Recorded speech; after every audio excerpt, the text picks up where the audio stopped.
She was 26 years old, standing at her father's grave in a black dress that still smelled like the winery, and the most dangerous man in the country was watching her from across the cemetery like she was something he'd already decided to keep.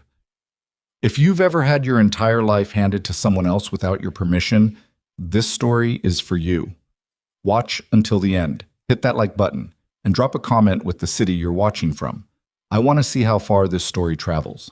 The morning they buried Richard Carter, it rained the way it rains in Northern California wine country.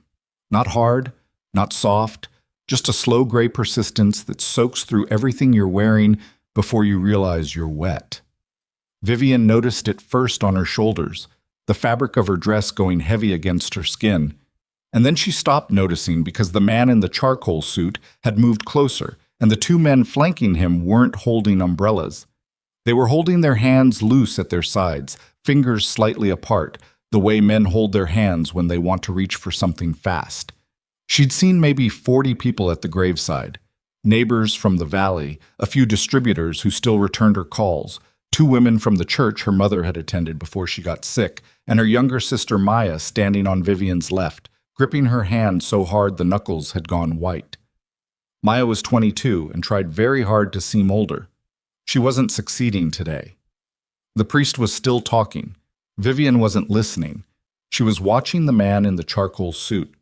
He was tall, not the kind of tall that calls attention to itself, but the kind that simply occupied more space than other men without apology.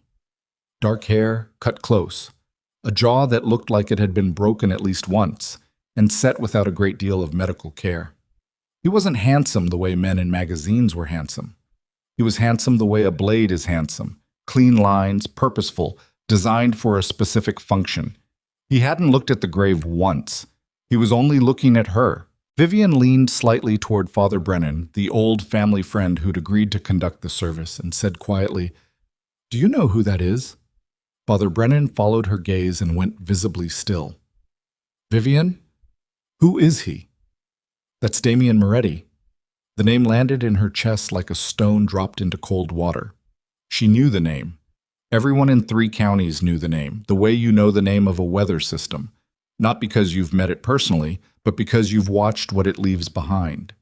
Damien Moretti, 41 years old, inherited the Moretti Syndicate at 28 after his father was found at the bottom of San Francisco Bay with his ankles chained to a radiator, never charged with a crime, never indicted. 3 federal investigations, each one closed without explanation. The kind of man whose name appeared in newspaper stories that stopped getting written after a while. She gripped Maya's hand tighter without meaning to. The service ended. People moved toward the family with hugs that Vivian received on autopilot, murmuring things she didn't process. And then the crowd thinned, and Damien Moretti walked toward her across wet grass with the 2 large men behind him, and every person still standing near the grave seemed to find a reason to be somewhere else. He stopped 4 feet away from her, close enough to speak without raising his voice. He looked at her the same way he'd been looking at her from across the cemetery, steady, measuring, without any of the performance that men usually gave her in moments they wanted to seem important. "Ms. Carter," he said. His voice was low, controlled. The accent was American, East Coast with its edges worn smooth. "I'm sorry for your loss." "Are you?" It came out flat. She hadn't meant for it to, but she was tired and wet, and her father was in the ground, and she didn't have the bandwidth for courtesy. Something moved in his expression. Not quite amusement. Recognition, maybe. "My name is—" "I know your name." He accepted that without reaction. "Then you should probably hear what I have to say. At my father's funeral." "I tried to reach your father for 11 months, Damien said. "He didn't take my calls. This is where we ended up." One of the men behind him, broad-shouldered, with a nose that had been rearranged several times, produced a folder and held it forward. Vivian didn't take it. She looked at Damien. "What is that?" "A loan agreement." He paused. "Between your father and a financial entity that operates under my umbrella. The principal was $3.4 million. With accumulated interest over 31 months, the current figure is $4,800,000. The number hit her like a physical thing. She heard Maya make a small sound beside her. My father didn't. She stopped, heard herself, thought about the past 18 months, the loans she knew about, the second mortgage she'd helped him refinance, the 4 months last spring when he'd told her not to worry about the supplier invoices, he'd handle them, and she'd been too exhausted from harvest to push back. She thought about the safe in his office she'd never been able to open. He didn't tell you, Damien said. Not cruel, just factual. No. He borrowed against the winery's future revenue projections. He was attempting to modernize the fermentation process and purchase an adjacent property. Neither investment succeeded. Vivian was aware she was standing very straight, that her hands were completely still. She had learned a long time ago, watching her mother navigate the years of drought and failed harvests and creditors who called after dinner, that panic was a luxury. "What do you want?" she said. Damien looked at her for a long moment. The rain had slowed to something barely measurable, more mist than rain. Behind him, one of his men shifted his weight. "The debt dies today," Damien said. He said it quietly, without theater. "She becomes my wife." The silence that followed was the strangest kind. The kind that isn't really silence because you can hear everything more clearly than normal. A crow in the oak tree at the cemetery's edge. Maya's sharp intake of breath. The distant sound of someone's car starting on the road beyond the iron fence. Vivian's own heartbeat, which had not accelerated, which had in fact gone very calm, the way her body sometimes did in moments of extreme shock, converting terror into a strange mechanical stillness. She was aware that several people had heard. The florist, the cemetery manager, two of the distributors who'd paused at the far edge of the grave with expressions of naked discomfort, not knowing whether to leave or stay. Maya's hand found Vivian's arm. "Viv, be quiet," Vivian said. Not harshly. She was still looking at Damien. "You're serious." "I'm always serious." "You want to marry me, as payment for a debt my father incurred." "As settlement?" "Yes." "That's not legal." "No legal transaction is being proposed," he said. "I'm not suggesting a contract enforceable in a civil court. I'm suggesting an arrangement between your family and mine. You stay married to me for a period to be agreed upon. The debt is zeroed. Your sister," and here his eyes moved briefly to Maya and back, "is protected. The winery is protected. No lions, no seizure. No further contact from anyone associated with my organization. And if I say no?" He didn't answer immediately. He didn't need to. The answer was implicit in everything he'd said and hadn't said, in the two large men behind him, in the folder with the debt agreement that she still hadn't taken. "The estate goes to collection," he said finally. "That process is not something I control once it begins." Vivian looked at him. At his face, which was not cruel but was not kind either, was simply the face of a man who had learned long ago that the world operated on a specific set of physics that most people preferred not to acknowledge. She thought about the winery. 32 acres in Sonoma County, planted first by her grandmother, expanded by her mother, kept alive by Vivian herself through 3 droughts, a fire that took the old barrel house, and 2 years of pandemic closures that had gutted their wholesale accounts. She thought about the name on the sign at the end of the gravel drive, Carter Estate, her mother's handwriting, reproduced in iron. She thought about Maya, who was in her 2nd year of nursing school and working weekends at a restaurant in Santa Rosa, and who still called Vivian every Sunday night, not because she needed to, but because she hadn't broken the habit their mother had established when they were children. "I need 24 hours, Vivian said. "You have tonight." She held his gaze. He held hers. "Fine," she said. He took a card from his jacket pocket and set it on top of the still unaccepted folder. Then he nodded once, turned, and walked back across the wet cemetery with his men behind him, and nobody moved or spoke until the black SUVs at the iron gate had pulled away into the mist. Maya grabbed her arm the moment they were gone. "Viv, tell me you're not actually—" "I don't know yet." "That's Damien Moretti. Do you understand who that is?" "I know who he is." "Then you know you can't Maya?" Vivian picked up the card. Heavy stock, a phone number in clean sans serif type. No name. "Let me think." She thought for most of the drive home. She thought while she stood in her father's office with the folder open on the desk and the numbers spread in front of her, real and immovable as the furniture. The loan agreement was legitimate, not legally in the sense of a bank instrument, but in the sense that the documents were thorough and specific and reflected transactions that she could trace, now that she knew what she was looking for, through 3 years of her father's bookkeeping. Richard Carter had borrowed the first tranche 28 months ago. He'd made 4 payments. Then the drought, the equipment failure, the bad harvest. The payments had stopped. And instead of calling the number in the contract, he had simply not called.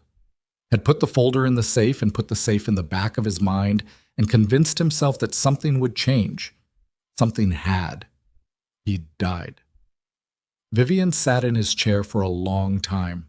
The office smelled like him still. The cedar chest he kept his files in, the particular whiskey he drank 1 glass of each evening, the faint, dusty warmth of old paper and leather. She'd spent a lot of her childhood in this room, sitting on the floor doing homework while he worked, and the comfort of that memory was so sharp it almost made her angry. She called the number at 9:30 that night. He answered on the second ring. "Carter." "I'll do it," she said, "but I have conditions." A pause that lasted exactly long enough to make her wonder if he was going to hang up. Then, "Tell me." "Maya stays in school. Nobody from your organization contacts her, approaches her, or involves her in anything. She doesn't know the details of this arrangement beyond what I choose to tell her." "Agreed." "The winery remains mine, in my name, managed by me.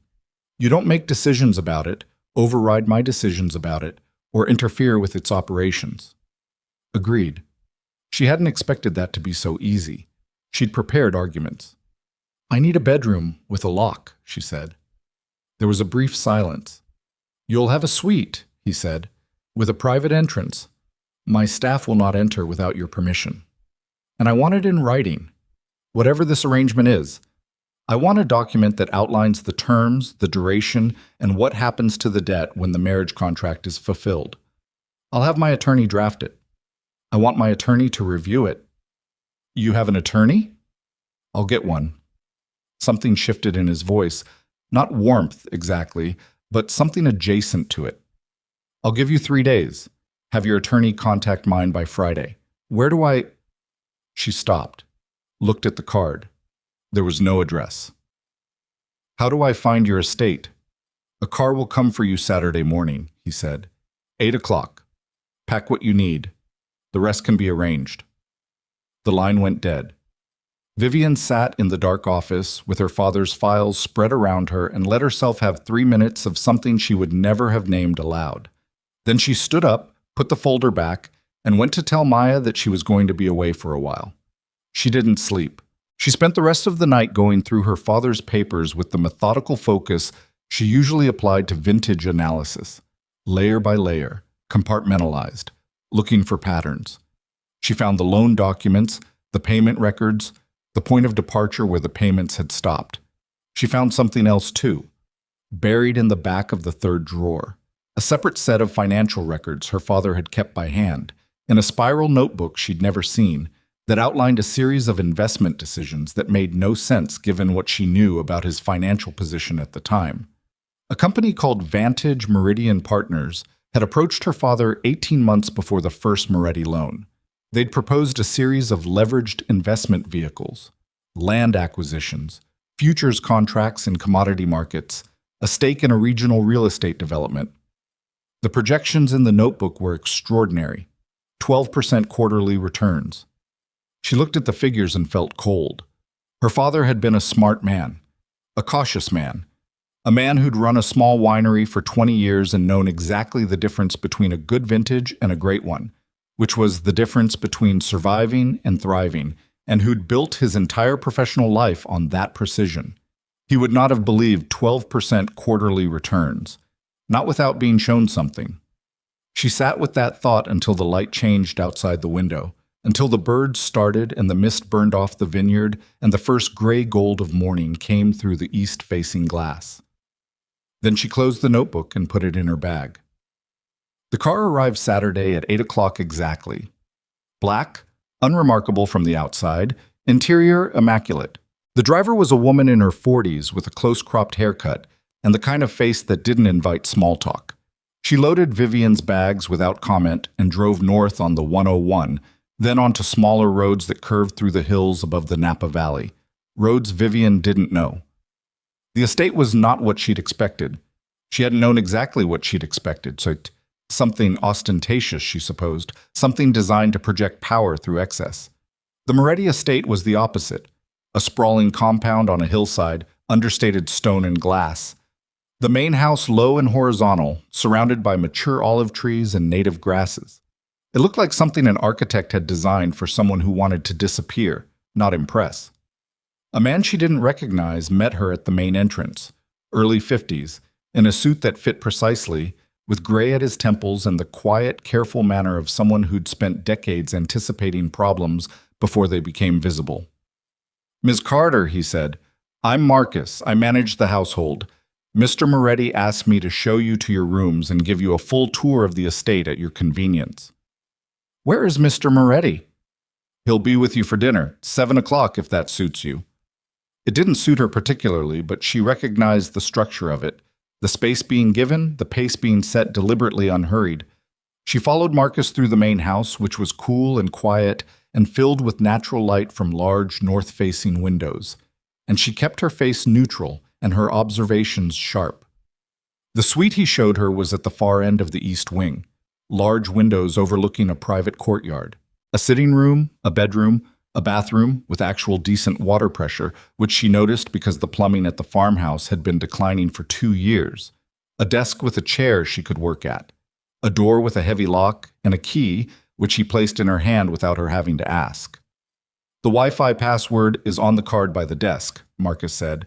"The kitchen is available to you at any hour. If you have dietary restrictions or preferences, I'd like to know them so we can accommodate you."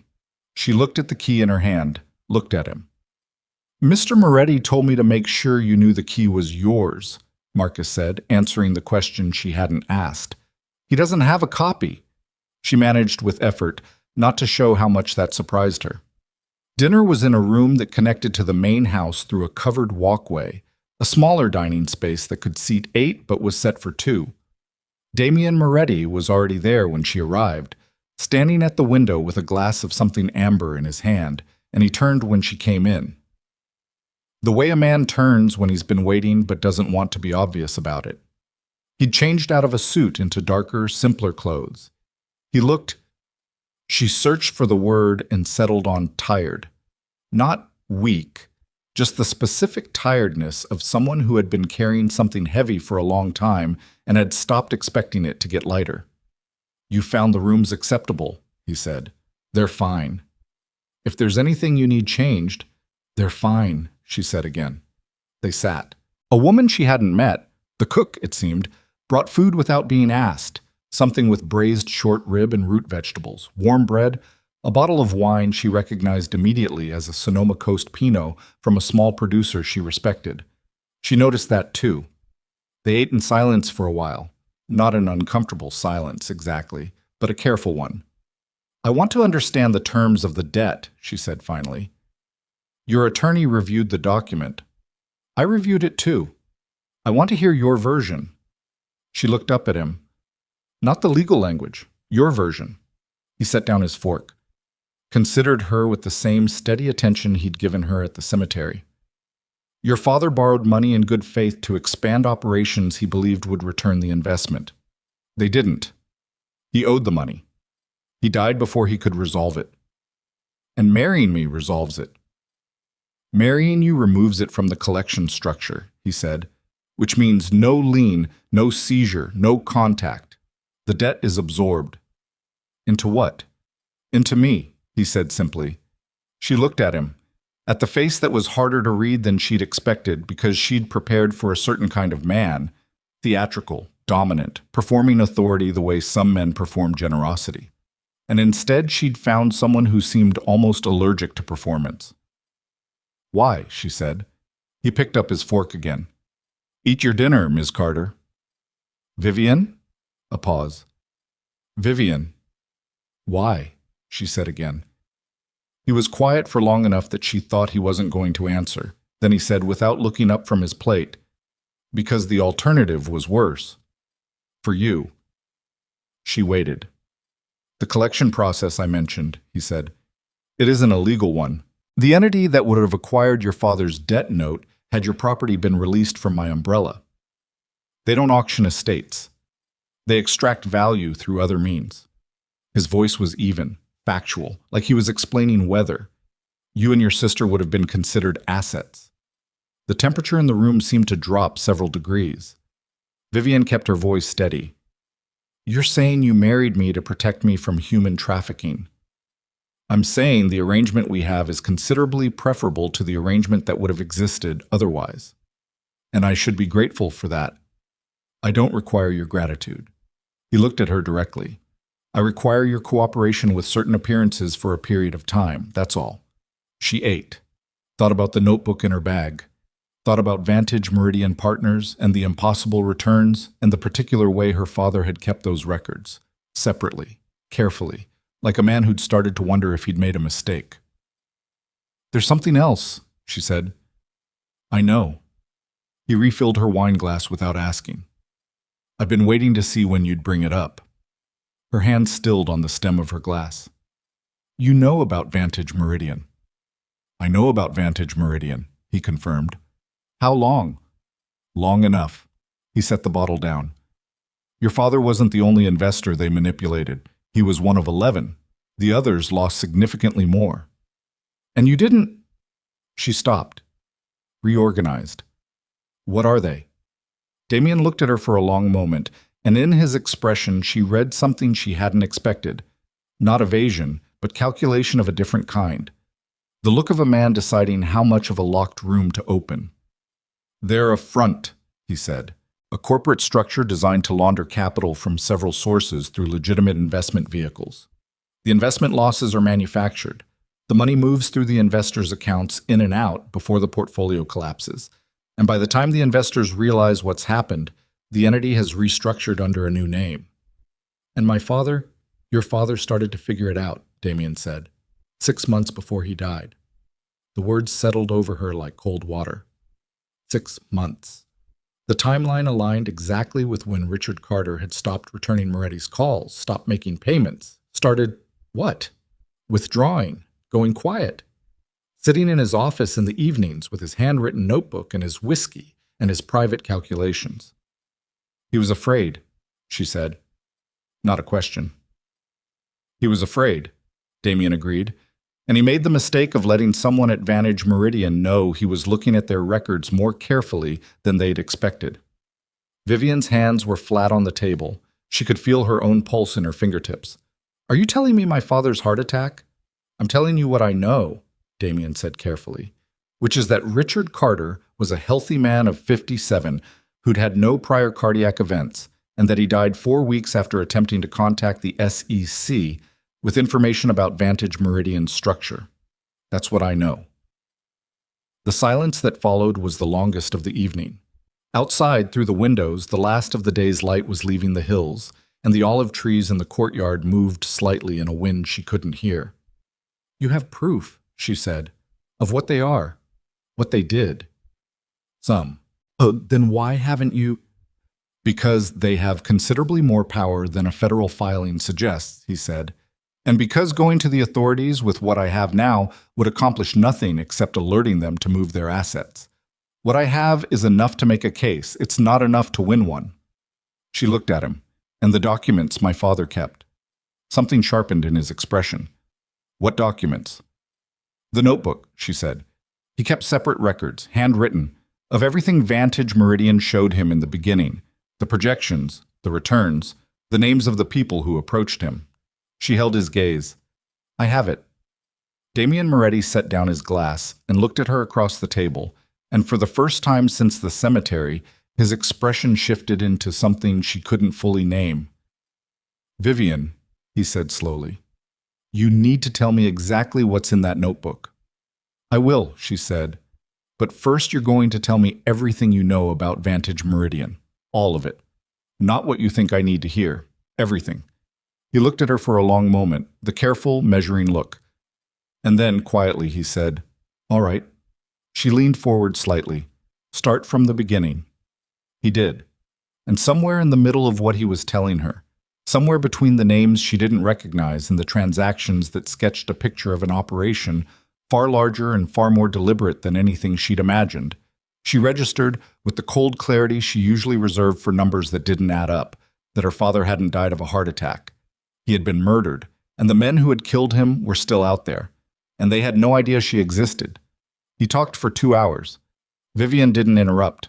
She'd learned that from her mother, who'd believed that the most dangerous thing you could do in a negotiation was fill silence before the other person was finished filling it. So she sat with her hands wrapped around a coffee cup that Marcus had brought without being asked, and she listened to Damien Moretti dismantle the architecture of something that had been built, carefully and over years, to look like nothing at all. Vantage Meridian Partners had incorporated in Delaware 4 years ago. On paper, it was a mid-sized alternative investment firm specializing in agricultural land acquisition and commodity-linked financial instruments. The kind of firm that existed in the margins of legitimate finance, not large enough to attract regulatory attention, not small enough to seem amateur. Its principals were listed as a trio of men with clean records and credible backgrounds: an ex-Goldman analyst, a former deputy undersecretary from the Department of Agriculture, and a managing partner who'd spent 12 years at a regional private equity firm in Sacramento. None of them were the actual principals. "The firm is a layered structure," Damien said. He'd gotten up from the table at some point and was standing near the window with his arms crossed, not looking at her, looking at the dark courtyard. 3 holding companies above it, each incorporated in a different jurisdiction. The actual beneficial ownership traces to a man named Garrett Hollow. Vivian didn't recognize the name. "He won't be in the news," Damien said, preempting her. "He's been very careful about that. Hollow runs what used to be called the Crestline Group, a financial services network that's been operating since the early 2000s. Legitimate on the surface, deeply not underneath." He turned from the window. "Crestline has laundered approximately $900 million in the last decade. The money comes from several sources: drug distribution networks in the Pacific Northwest, a human smuggling operation that runs through 3 border states, and more recently the proceeds of a ransomware collective that operates out of Eastern Europe." She absorbed this. "And Vantage Meridian is how he cleans it." "One of the ways. The investment scheme is elegant in a certain sense." He sat back down, across from her, and his voice stayed even, but something behind his eyes was not even at all. "They approach legitimate small business owners, people who have real assets, real revenue histories, real tax documentation, people who look good on paper but who are under financial pressure. They offer extraordinary returns on a structured investment portfolio. The business owner invests whatever capital they can access, sometimes borrowed, sometimes their own reserves. The money goes into the Vantage Meridian accounts, which are real brokerage accounts under real registration." "And then what?" "And then the money moves," he said, "through a series of transactions that look, from the outside, like normal investment activity. Position changes, rebalancing, currency conversions.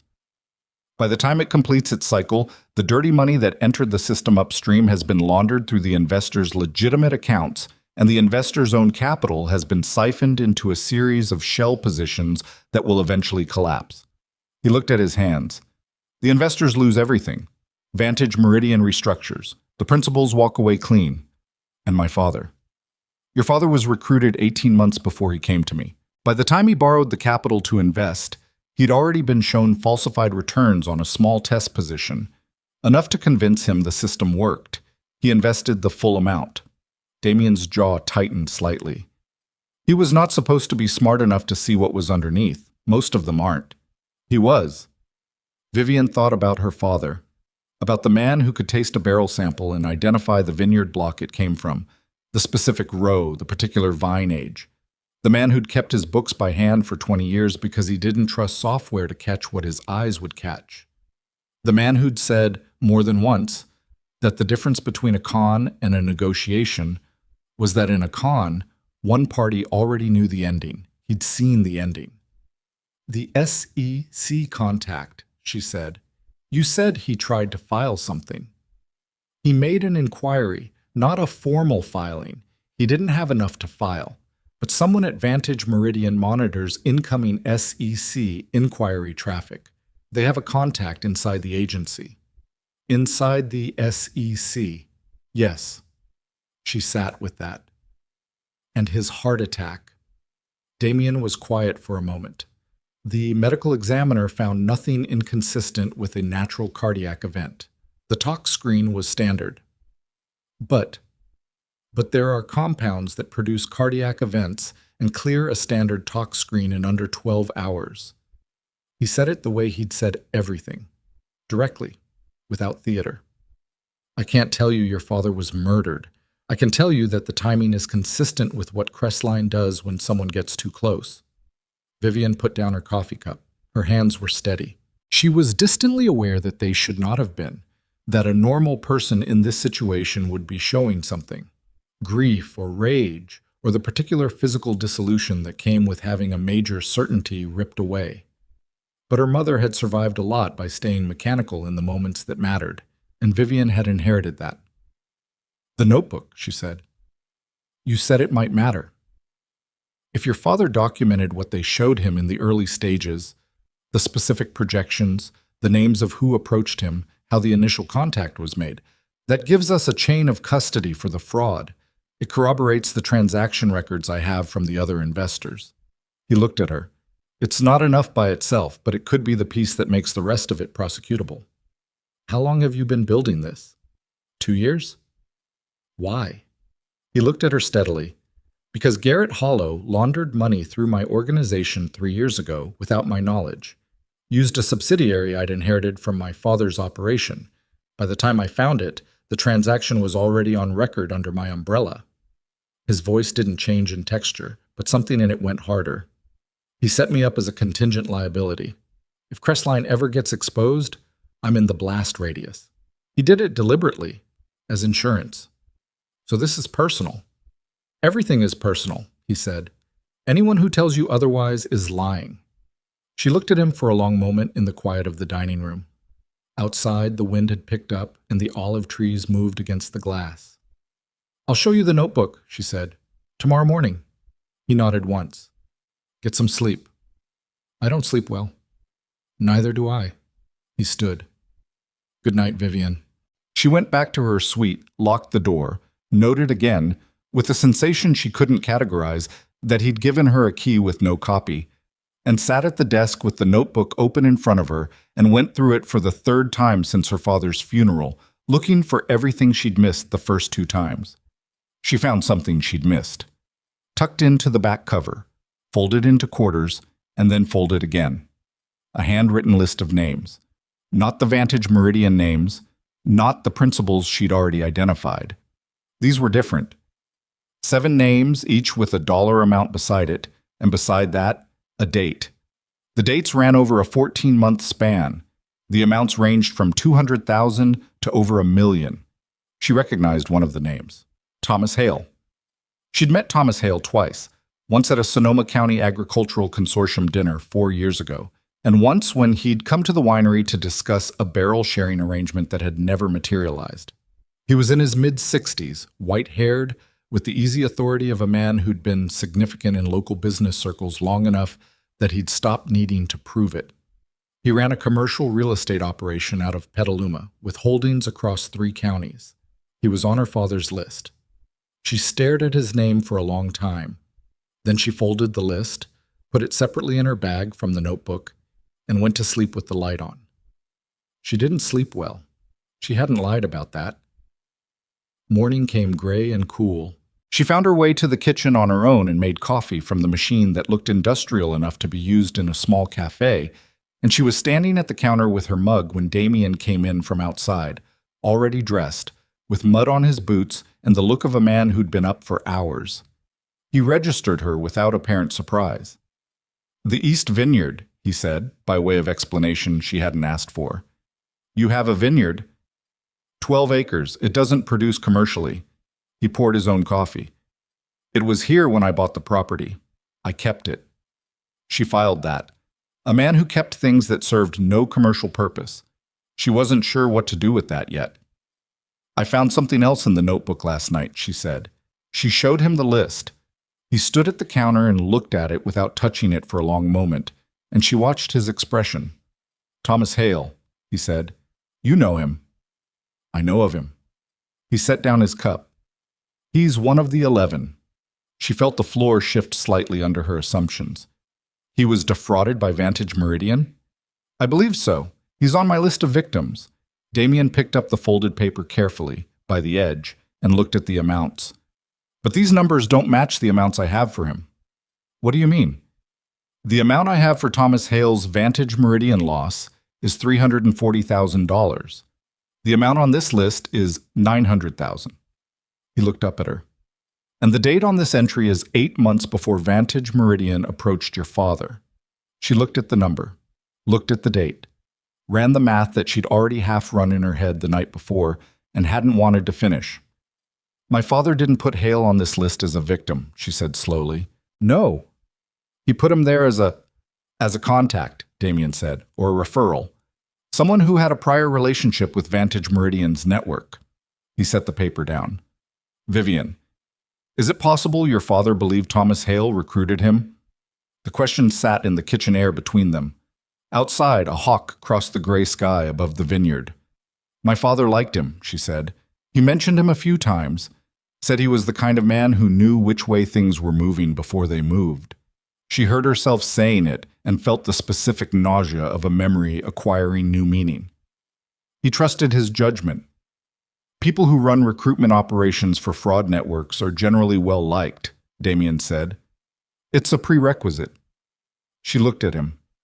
If Hale recruited my father, then Hale knew what was going to happen to him. The silence that followed was different from the others, heavier. I need to talk to him, she said. No. Damien's voice was flat and immediate. You don't go near Thomas Hale. Not now. Not without understanding what you're walking into. He might know what really happened to my father. He absolutely knows what happened to your father. His eyes were direct and very still. That's exactly why you don't go near him. If Hale is a Crestline affiliate, he reports upward. The moment you contact him, Hollow knows your father's daughter is asking questions. She wanted to argue with him. The impulse was sharp and physical, a tension in her jaw and hands. But the logic was airtight, and she was her mother's daughter, and her mother had believed that the most dangerous thing you could do was let your anger move faster than your thinking. Then what? She said. We work with what we have. Carefully, quietly. He picked up his coffee. And we don't tell anyone what we're doing, including your people. He looked at her over the rim of the cup. Including mine. She noted that, filed it under things that should have seemed odd but somehow didn't. The days that followed established a rhythm she hadn't expected. Damien made no demands on her time, her presence, her behavior. He didn't require her to appear with him, perform any version of domesticity, or account for how she spent her hours. She had the run of the estate, the library, which was substantial and organized in a way that suggested someone actually read the books, rather than buying them by the foot, the kitchen, the outdoor spaces, the East Vineyard where she walked in the late afternoons when the light went gold and low over the hills. Marcus managed the household with quiet efficiency and a total absence of surveillance. No one watched her. No one followed her. No one reported. She tested it once, deliberately. She drove herself to Santa Rosa in the vehicle Marcus made available to her, had lunch with Maya at a diner on 4th Street, and came back.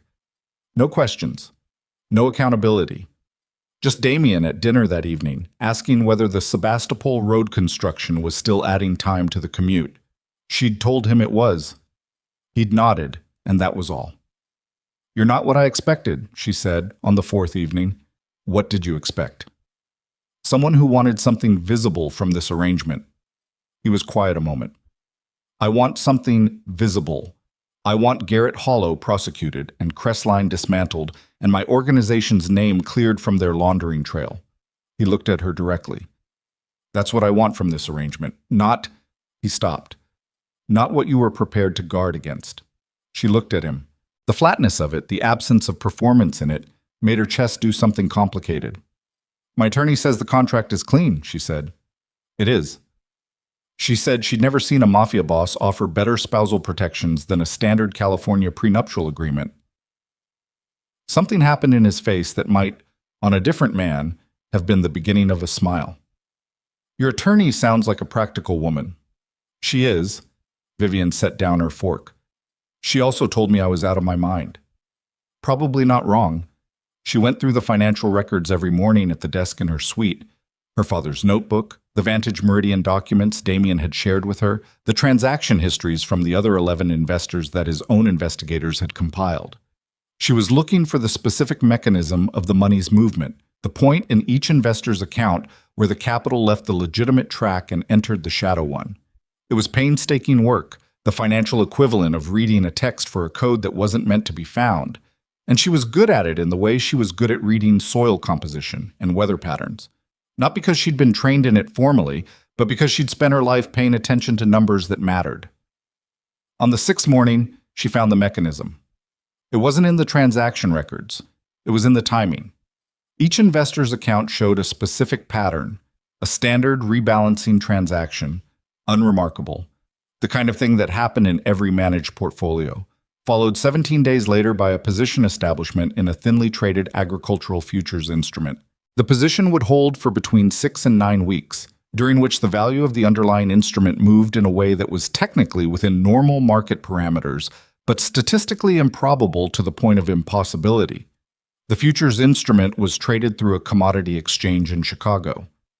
But the counterparty on each transaction, the entity on the other side of each of these improbable trades, was different every time. 7 different entity names across 11 investors.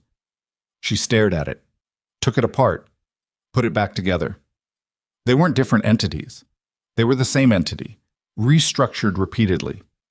The names changed, the registration jurisdictions changed, the beneficial ownership documentation changed. But the trading pattern was identical each time, right down to the specific timing of the position entry. She had the mechanism. She had the fingerprint. She printed what she had, all of it, layered and annotated, and went to find Damien. He was in what Marcus called the study, which was a room she hadn't been in before. Walls of glass on the north side. A desk that looked like it had survived several previous owners. 2 monitors, a phone she suspected had capabilities beyond standard telecommunications. He was on the phone when she came in, and he held up one finger without looking at her, and she sat in the chair across from his desk and waited. "No," he said into the phone. His voice was different from the voice he used with her, quieter, more compressed, with an authority in it that didn't need to be performed because it was simply structural. "Tell Caruso I don't negotiate timelines. The terms are what they are." A pause.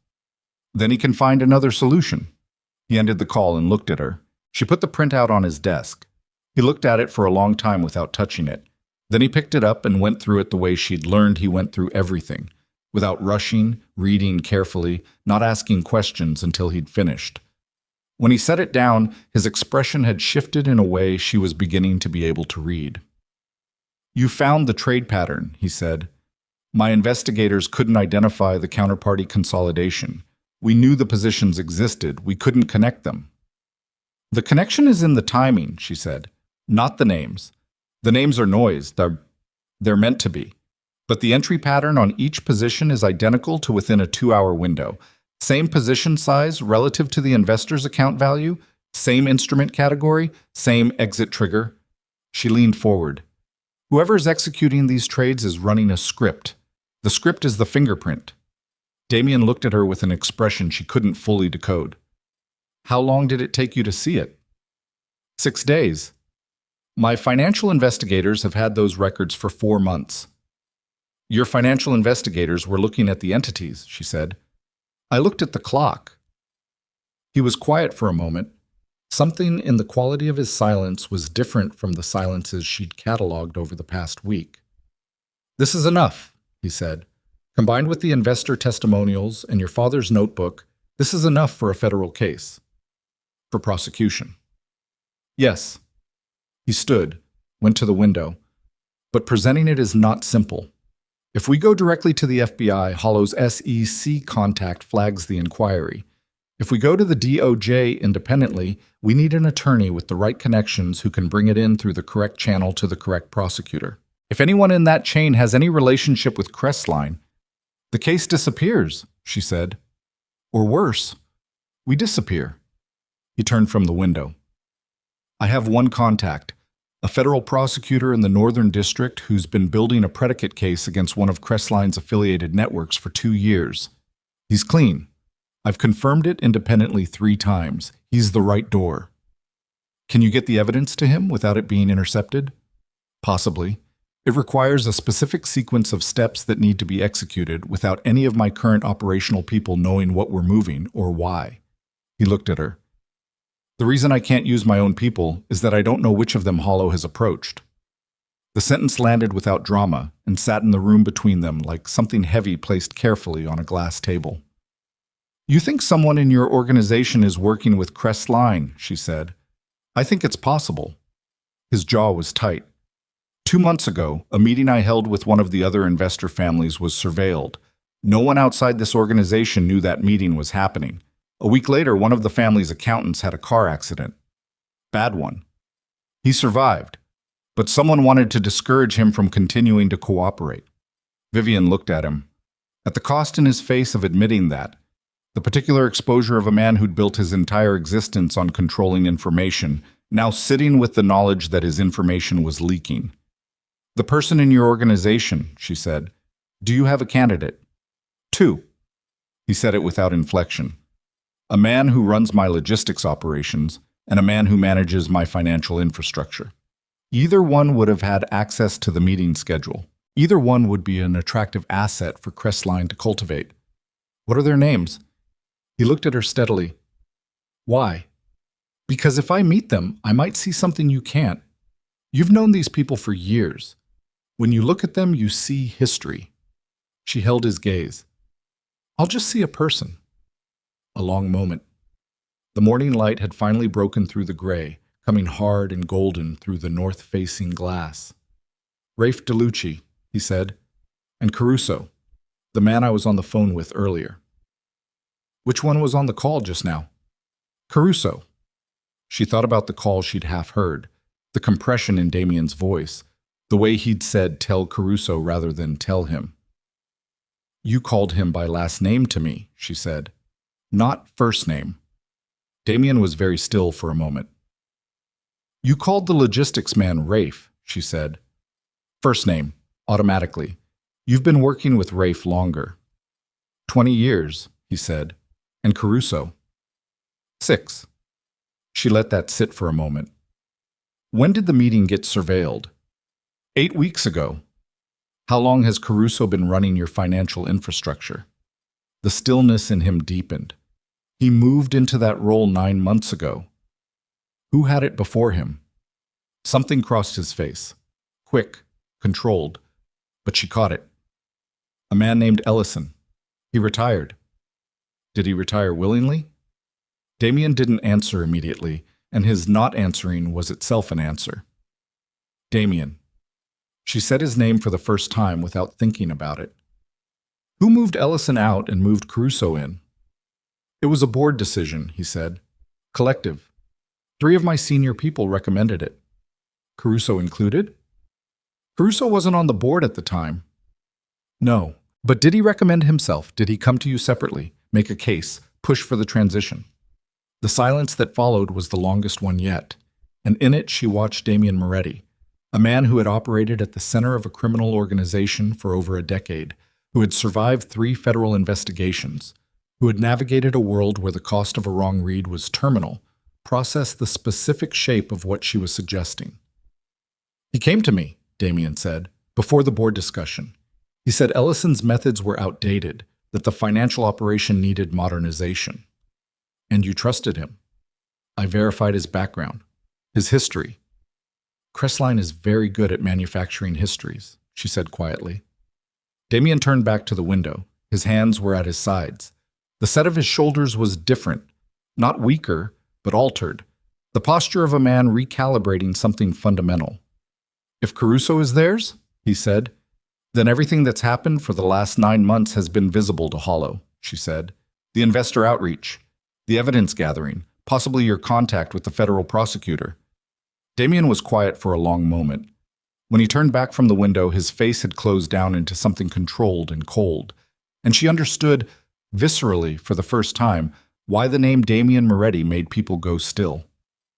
"Don't say anything to anyone in this house about what we've discussed," he said. "Marcus is safe. He's been with me since I was a child. No one else." "What are you going to do?" "I need to confirm it before I move. If I confront Caruso without confirmation and I'm wrong, I've burned a loyal man and tipped hollow that I'm looking at him." His eyes were very direct. "If I wait and I'm right, he's still feeding information upstream," she said. "Yes." She stood. "Then we move the evidence before he can flag it." "It's not that simple." "No, but it's also not complicated." She picked up the printout from his desk. "You said you have one clean contact, one door that goes to the right prosecutor. If Caruso is Crestline's man inside your organization, the window before he realizes what we're doing is limited, which means the sequencing matters more than the preparation." She looked at him. "How quickly can you get the full evidence package together?" He studied her. 48 hours. "And your contact?" A sound from somewhere in the main house, a door, and then footsteps, and then Marcus's voice saying something to someone she couldn't hear. Damien's phone lit up on the desk. He glanced at it, and she saw his expression change in a way that made the hair on her arms stand up. "What?" she said. He picked up the phone and read something she couldn't see. His jaw went rigid. "What is it?" she said again. He looked up at her, and in his face she read something she hadn't seen there before. Not the controlled calculation of a man managing a problem, but the specific stillness of someone receiving information that changes the geometry of everything. "There's been an incident in Santa Rosa," he said. "A restaurant on 4th Street. The air went out of her lungs. "Maya," she said. It was not a question. "She's not hurt," he said immediately. "She's safe. But the restaurant?" He stopped. "2 men came in 20 minutes ago asking for her by name. Her manager got her out the back. She's with a police officer now." Vivian was already moving toward the door. "Vivian." His voice stopped her. She turned. "They knew her name," he said. "They knew where she worked. This wasn't random." His eyes held hers. "They found her in 2 hours." She understood what he was saying. She'd seen Maya yesterday, in Santa Rosa, driven there alone with no escort, in a vehicle from Damien's property. "I was followed," she said, "or the vehicle was tracked." His voice was very controlled. "It doesn't matter which right now.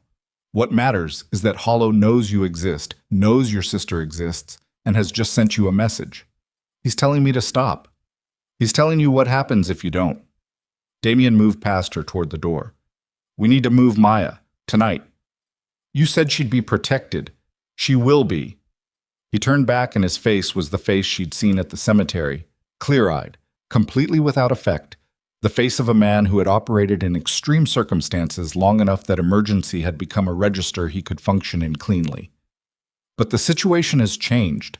If Caruso has been feeding our movements to Hollow for 9 months, everything I've done to protect your sister was visible to them from the beginning. Vivian stood in the doorway of the study, in the morning light, with the printout of the evidence that could end all of it in her hands, and felt the particular sensation of a trap closing, not around her, but around the people she'd spent her whole adult life trying to keep safe. "If we move the evidence now," she said, "before they expect us to, before Caruso can, we'd be exposing ourselves before we're ready. We're already exposed."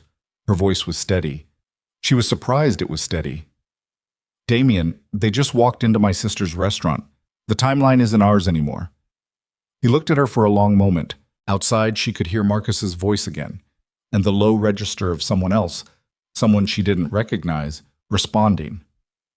"I need to make 2 calls, Damien said. You need to stay in this room and not open the door to anyone except Marcus until I come back." "How long?" 30 minutes. He held her gaze. "Trust me for 30 minutes. She looked at him. At the man who'd given her a key with no copy, who'd kept his distance, who told her the truth every time she'd asked him for it, even when the truth was something most people would have softened. "Go," she said. He went. She stood in the study alone, with the evidence in her hands and the sound of voices somewhere in the main house that she couldn't identify. And she thought about her father sitting alone in his office with his handwritten notebook and his knowledge of what he'd walked into, and the 4 weeks between that knowledge and his death. She thought about 31 months of a debt she hadn't known existed. She thought about Damian Moretti studying her from across a rain-soaked cemetery with the focused attention of a man who'd already made a decision she didn't yet know about. And then the study door opened. Not Marcus, not Damian. And the man who stepped through it was someone she'd never seen before, and his eyes went directly to the printout in her hands, and he said very quietly, "I'll need you to give me that." The man in the doorway was not large. That was the first thing Vivian registered. Not his face, not the gun she could see holstered under his jacket, but the fact that he was unremarkable in the specific way that dangerous people sometimes were. Medium height, medium build, the kind of face that wouldn't hold in memory for more than 20 minutes. He was wearing a visitor's lanyard that Marcus issued to people cleared through the front gate. He had been cleared through the front gate. "Give me the printout," he said again. His voice was patient. He wasn't rushed. That was the part that frightened her most. Vivian didn't move. Her hands were steady on the paper, which was insane, and she was aware of its insanity the way you were aware of your own heartbeat. Background fact, irrelevant to the immediate problem. "Who are you?" she said. "That doesn't matter." "It matters to me." He took one step into the room. His right hand drifted toward the holster, not drawing, just reminding her it was there. "I don't want to hurt you. I'm here for the documents." "There are no other documents," she said. "This is the only copy." She was lying. The files were backed up on an encrypted drive in her suite. She'd done that at 4 a.m. when she couldn't sleep, because she was her father's daughter, and her father had been a man who kept 2 sets of records. "Miss Carter." The patience in his voice had a floor, and she could hear they were approaching it. "Step away from the desk." She heard footsteps behind him in the hallway. Fast, purposeful. And then Marcus was in the doorway with an expression she'd never seen on his face. Something past alarm and into a colder register entirely. And behind Marcus was a man she recognized. The broad-shouldered one from the cemetery. The one with the rearranged nose, whose name she'd learned over the past week was Tomas. Tomas had his hand on the back of the stranger's collar before the stranger could complete his pivot. And then everything happened in the compressed, graceless way that violence actually happened. Not cinematic, not clean, just fast and loud and over in seconds.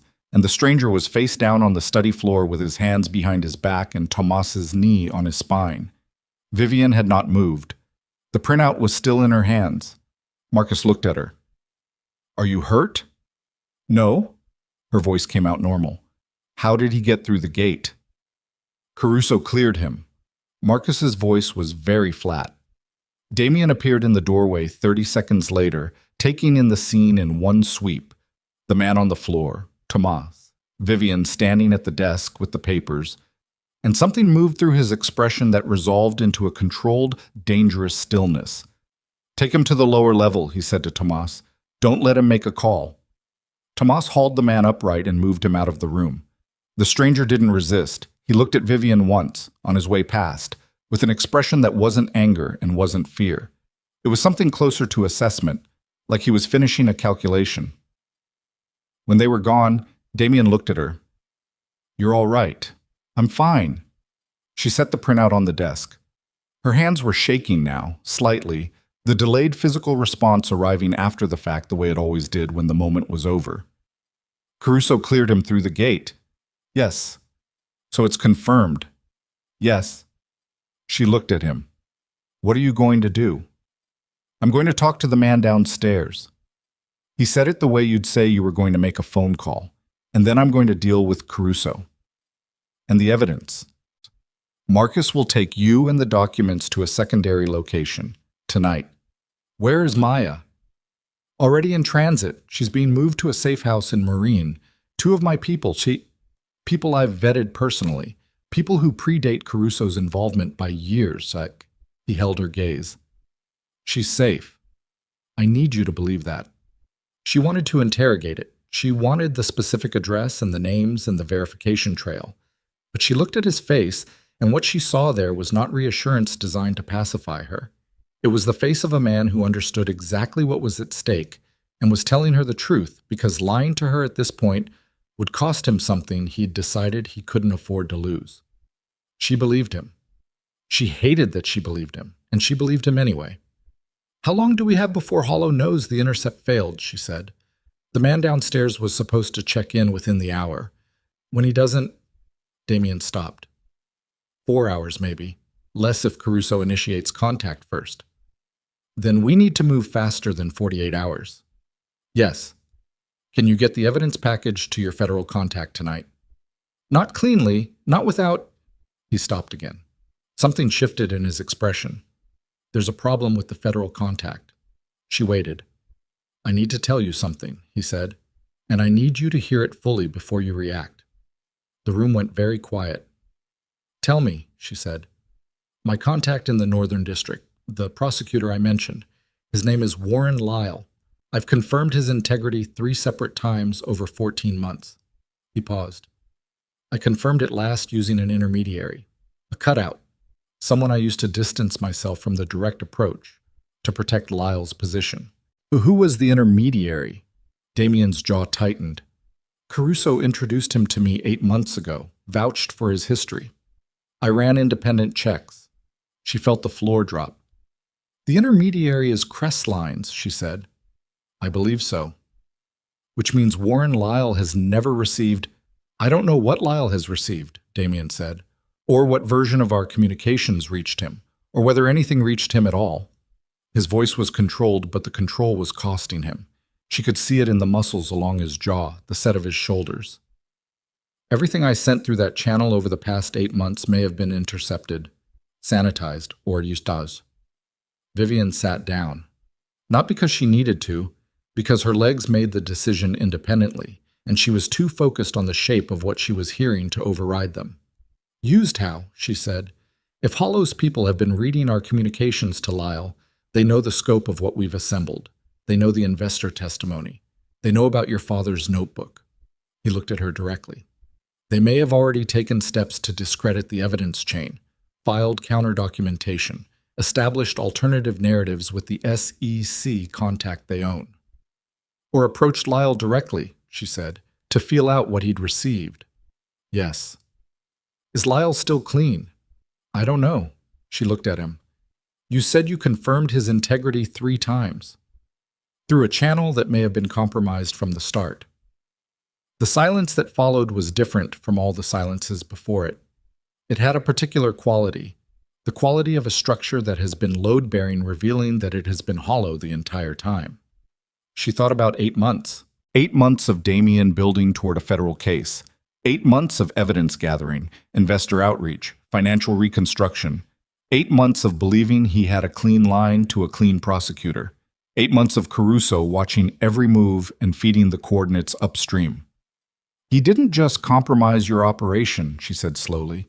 "He let you build it. He let you compile everything, all the investor names, all the documentation, the full scope of what you had against Crestline. And then he fed the complete picture to Hollow."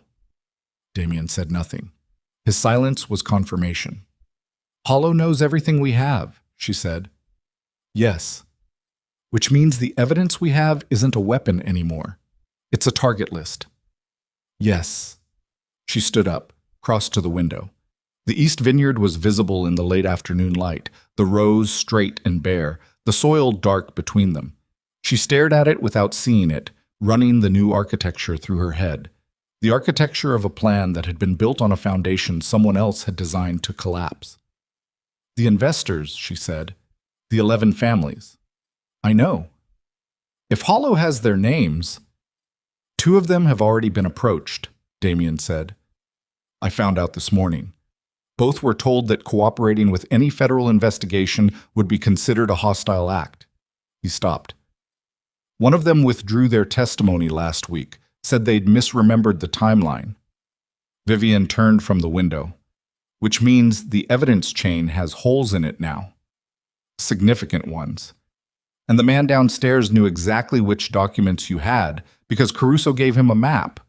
She looked at Damien. He wasn't here to steal the evidence. He was here to destroy a specific piece of it, the trade pattern analysis, because that's the one thing Caruso didn't know about. Damien went very still. Caruso knew about the investor records, the notebook, the transaction histories. He fed all of that to Hollow. She moved back to the desk, picked up the printout. But I found the trade pattern 6 days after I arrived here. I didn't tell anyone except you. I didn't send it through any channel, didn't discuss it with Marcus or Tomas or anyone else. She held the paper up. The only way Hollow knew this existed was if someone in this room told him. The study was very quiet. Damien looked at the printout in her hand, then at her face. She watched him process it, watched the calculation happen behind his eyes, fast and methodical. I told Caruso I had a new piece of analysis this morning, Damien said slowly. Before I'd seen it, before you showed it to me, I told him we were getting close. He stopped. I didn't tell him what it was, but he sent someone immediately. Within 3 hours. She set the paper down. He panicked. Whatever the trade pattern analysis reveals, it's the thing they can't counter. Everything else, the investor testimonials, the notebook, the transaction records, those can be challenged, discredited, buried in counterfilings. But an algorithmic trading signature that proves the same entity executed all 11 frauds? She looked at him. That's mechanical. That's not testimony. You can't threaten a pattern into changing its story. Damien looked at her for a long moment. We need to get this analysis to someone who can act on it before Hollow can move against the evidence chain any further. Not Lyle, she said. Not through any channel Caruso has ever touched. No. He crossed to the desk, opened the bottom drawer, took out a phone she'd never seen, older, basic, a prepaid, and held it for a moment. There's someone else. I've never used her for anything connected to this case. She doesn't know Caruso exists. She's a financial crimes attorney at the DOJ in Washington. I helped her with a case 3 years ago that had nothing to do with Crestline. We've had no contact since. You trust her? I trust that she has no connection to this operation, which right now is the only form of trust that means anything. Vivian looked at the prepaid phone, at the printout on the desk, at Damien's face, which was doing the things she'd learned to read over the past week. The specific compression that meant he was carrying more than he was showing, managing the weight of it through sheer structural discipline. Make the call, she said. He did. He stepped out of the study, and she could hear him in the corridor, low, rapid, precise. She couldn't make out the words. She didn't try. She stood at the desk and looked at the trade pattern analysis and thought about her father, alone in his office with his notebook, running the same calculation she'd run, arriving at the same place and having nobody to call. Damien came back in 4 minutes.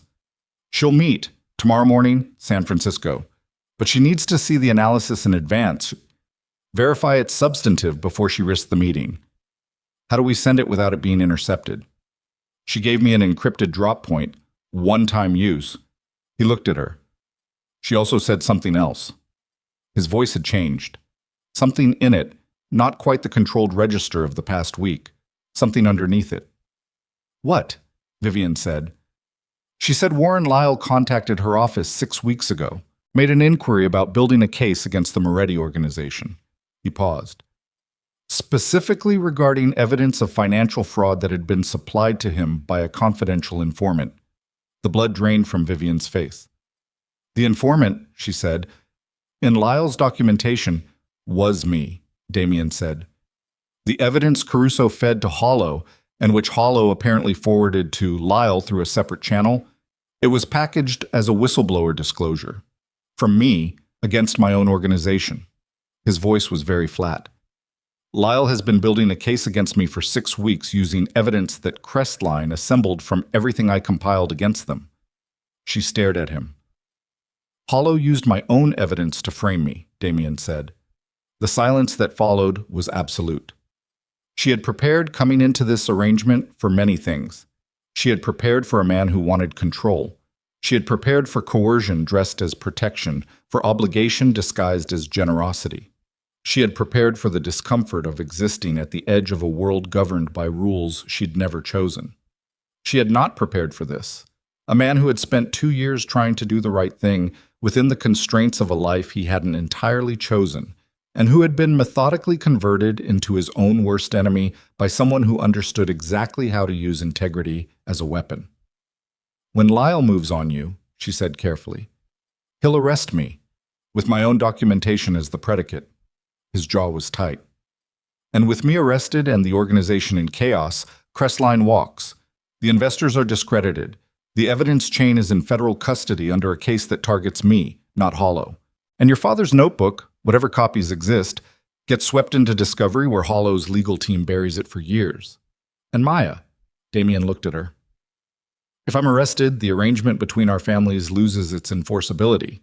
The original debt note would revert to Crestline's collection structure. They'd go after her." "Yes." Vivian moved. She crossed the study to the desk, picked up the prepaid phone he'd set down, and held it out to him.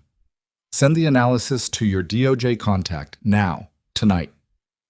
"If I send it now, before the morning meeting, if you wait until morning, Lyle might move tonight. Caruso has already shown he'll escalate." She held the phone steady. "You said she's clean. You said there's no connection to this case.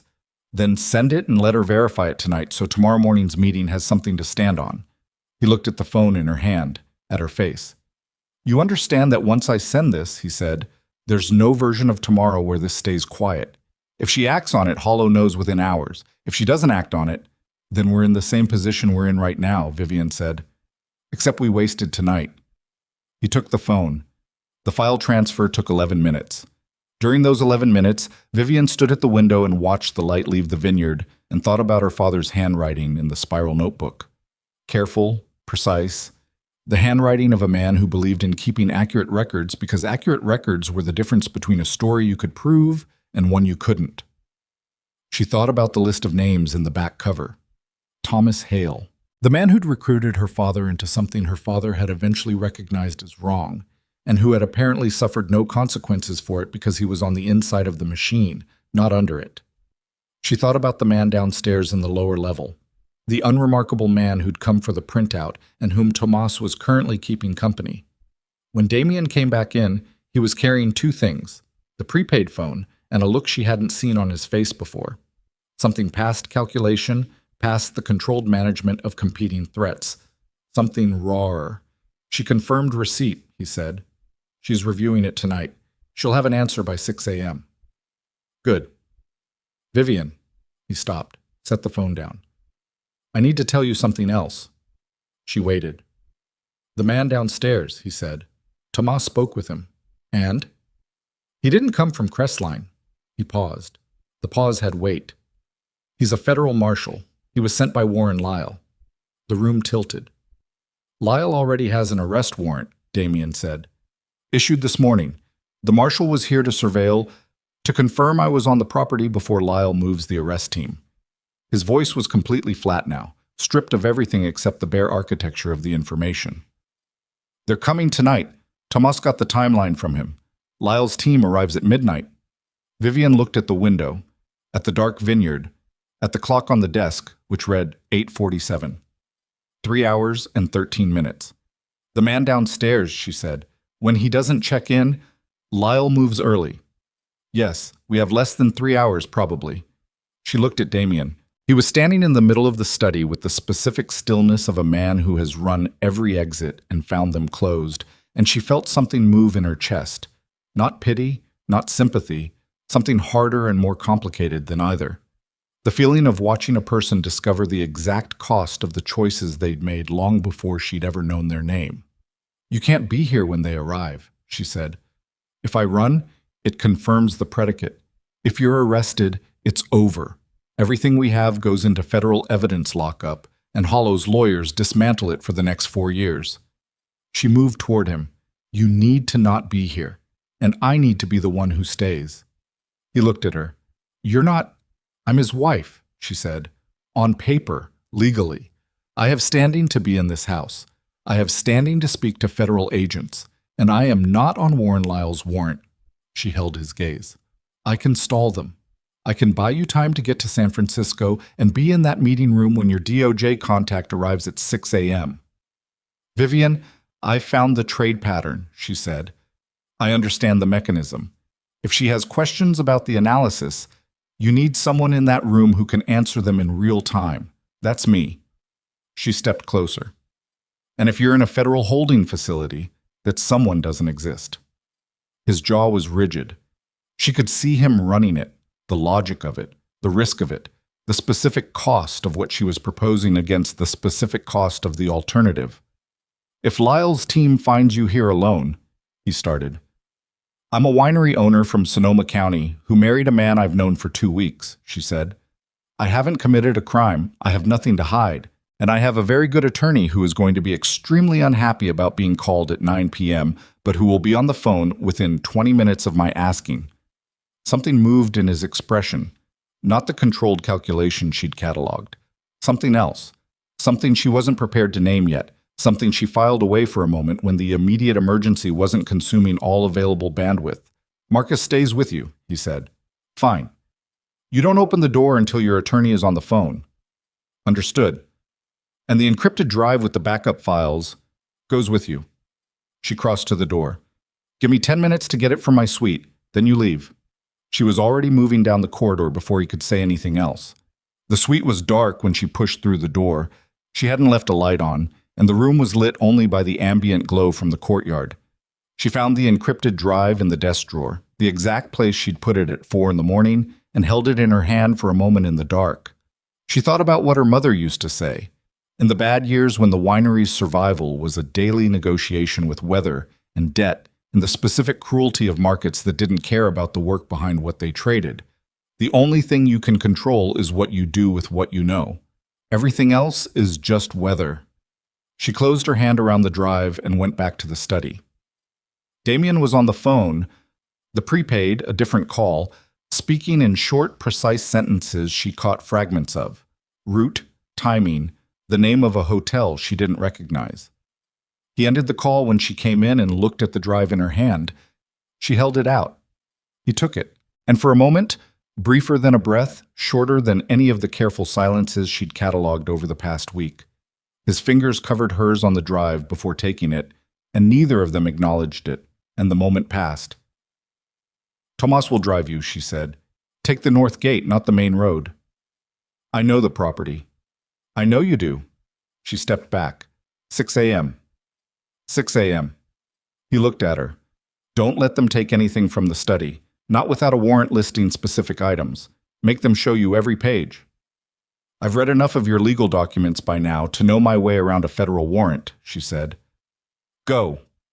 He went. She heard him in the corridor briefly, and then the sound of the north wing door, and then nothing except the house settling around her in the dark. Marcus appeared in the study doorway. He was carrying 2 phones, her cell and the house landline, and his face had returned to its usual careful neutrality, the professional composure of a man who had seen enough extraordinary things that this was merely another one. Your attorney's number, he said. She called it. Her attorney, a 60-year-old woman named Deirdre Moss, who had described the marriage contract as the most professionally offensive document she'd reviewed in 40 years of family law and then negotiated it into something defensible, answered on the third ring with the controlled irritation of someone who did not welcome 9 p.m. calls. Tell me it's not what I think it is, Deirdre said. Federal agents, Vivian said, arriving within 3 hours. I need you on the phone when they get here. A pause.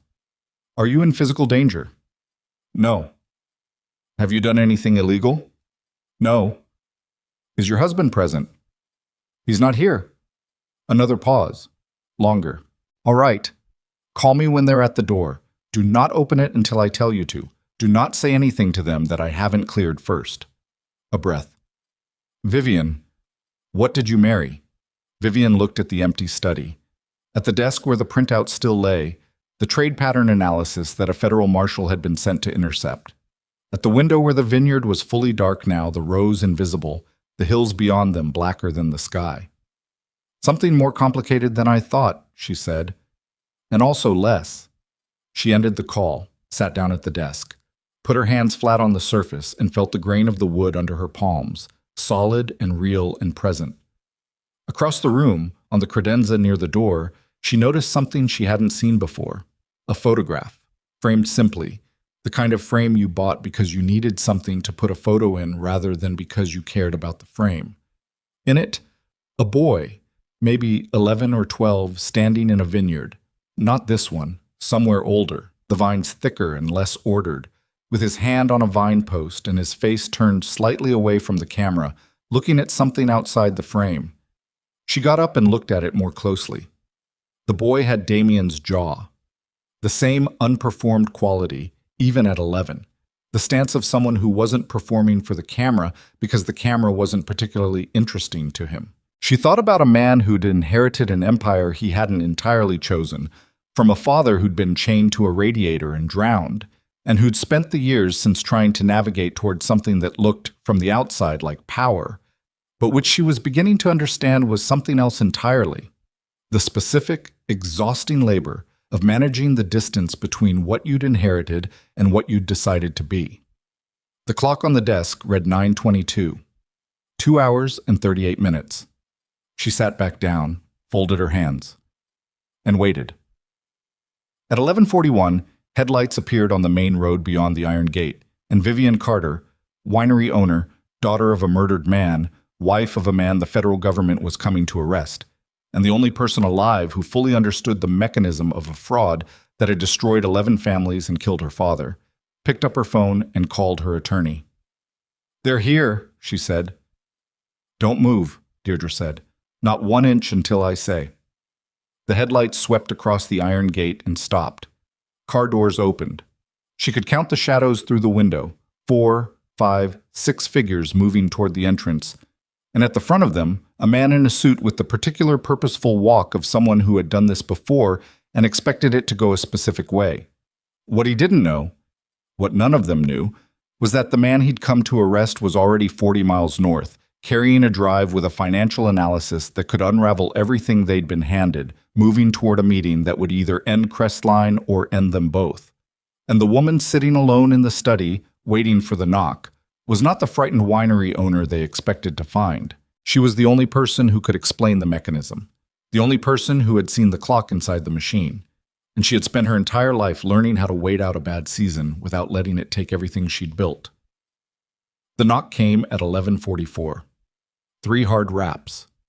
The knock of authority, the knock that expected the door to open. Vivian didn't move. "Ms. Carter," a man's voice, outside, controlled, professional. "Federal agents, we have a warrant for the arrest of Damien Moretti and a search warrant for this property. Please open the door." She had her phone pressed to her ear. Deirdre's breathing on the other end, steady. "Ask for badge numbers," Deirdre said. "Through the door. Don't open it yet." Vivian raised her voice. "Badge numbers and agency identification. Through the door, please." A pause. Then the man read them off. FBI, Northern District Task Force, 2 names she didn't recognize. Deirdre was already typing on the other end, confirming against a database she apparently had open at midnight without comment. "They're real," Deirdre said. "Open the door. Say nothing except your name. Let me do the talking." Vivian opened the door. The man at the front was in his late 40s, silver at his temples, with the specific exhaustion of a federal agent who'd been pulled into a late operation and resented it professionally. Behind him, 5 others, 2 in tactical gear, 3 in suits. "Vivian Carter?" the lead agent said. "Yes." "Special Agent Dornan, FBI. We have a warrant for—" He looked past her into the entry. "Where is Damien Moretti?" She held out the phone. "My attorney would like a word."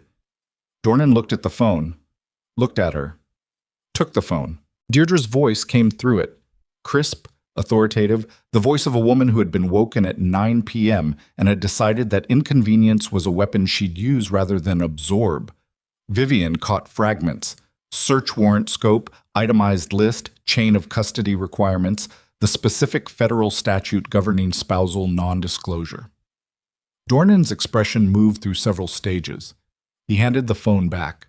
"Ma'am," he said, "your husband's location." "I don't know where my husband is," Vivian said, which was technically true. She knew where he was going, not where he was at this precise moment. Dornan looked at her for a long time, the look of a man recalculating. "We'll need to search the property," he said. "My attorney has the warrant scope on the phone," Vivian said. "She'll walk your team through it item by item." She stepped aside. "Let them in." Watch them move through Damien's house with their flashlights and their latex gloves and their certainty that they were the ones controlling the timeline. They weren't. 43 miles north, a car was moving through the dark toward San Francisco, carrying a drive with a clock inside it, a pattern so precise it couldn't be argued with, couldn't be discredited, couldn't be threatened into recanting. 6 a.m., Vivian thought. Hold until 6 a.m. The FBI left at 2:17 in the morning. They took 3 boxes of documents from the study, items within the warrant scope that Deirdre had reviewed line by line, making Dornan's team hold each folder up before it went into an evidence bag, demanding a receipt for every item. They did not find the trade pattern analysis printout, which Vivian had moved to the kitchen before they arrived, sliding it behind the spice cabinet in a gap so narrow it looked structural. They did not find any backup drives. They photographed the study, the main corridor, and the garage. They did not find Damien Moretti. Dornan paused at the door on his way out. He was the kind of man who paused at doors, Vivian thought.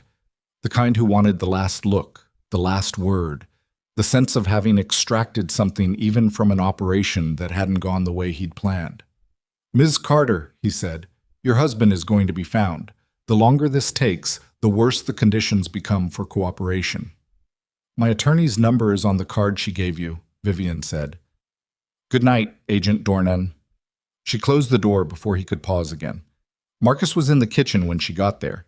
He'd made coffee without being asked and was standing at the counter with his hands wrapped around a mug, looking out the dark window with the expression of a man who had waited through worse nights than this and intended to wait through this one the same way, quietly, without catastrophizing. "The North Gate," she said. "Tomas took him out that way. If Dornan has the property under surveillance, the North Gate comes out on Ridgeline Road," Marcus said. 4 miles of private ranch access before the nearest public road. "Tomas knows 3 alternate routes." He looked at her. "He's been doing this for 20 years. She poured coffee, sat down at the kitchen table. The clock on the microwave read 2:31.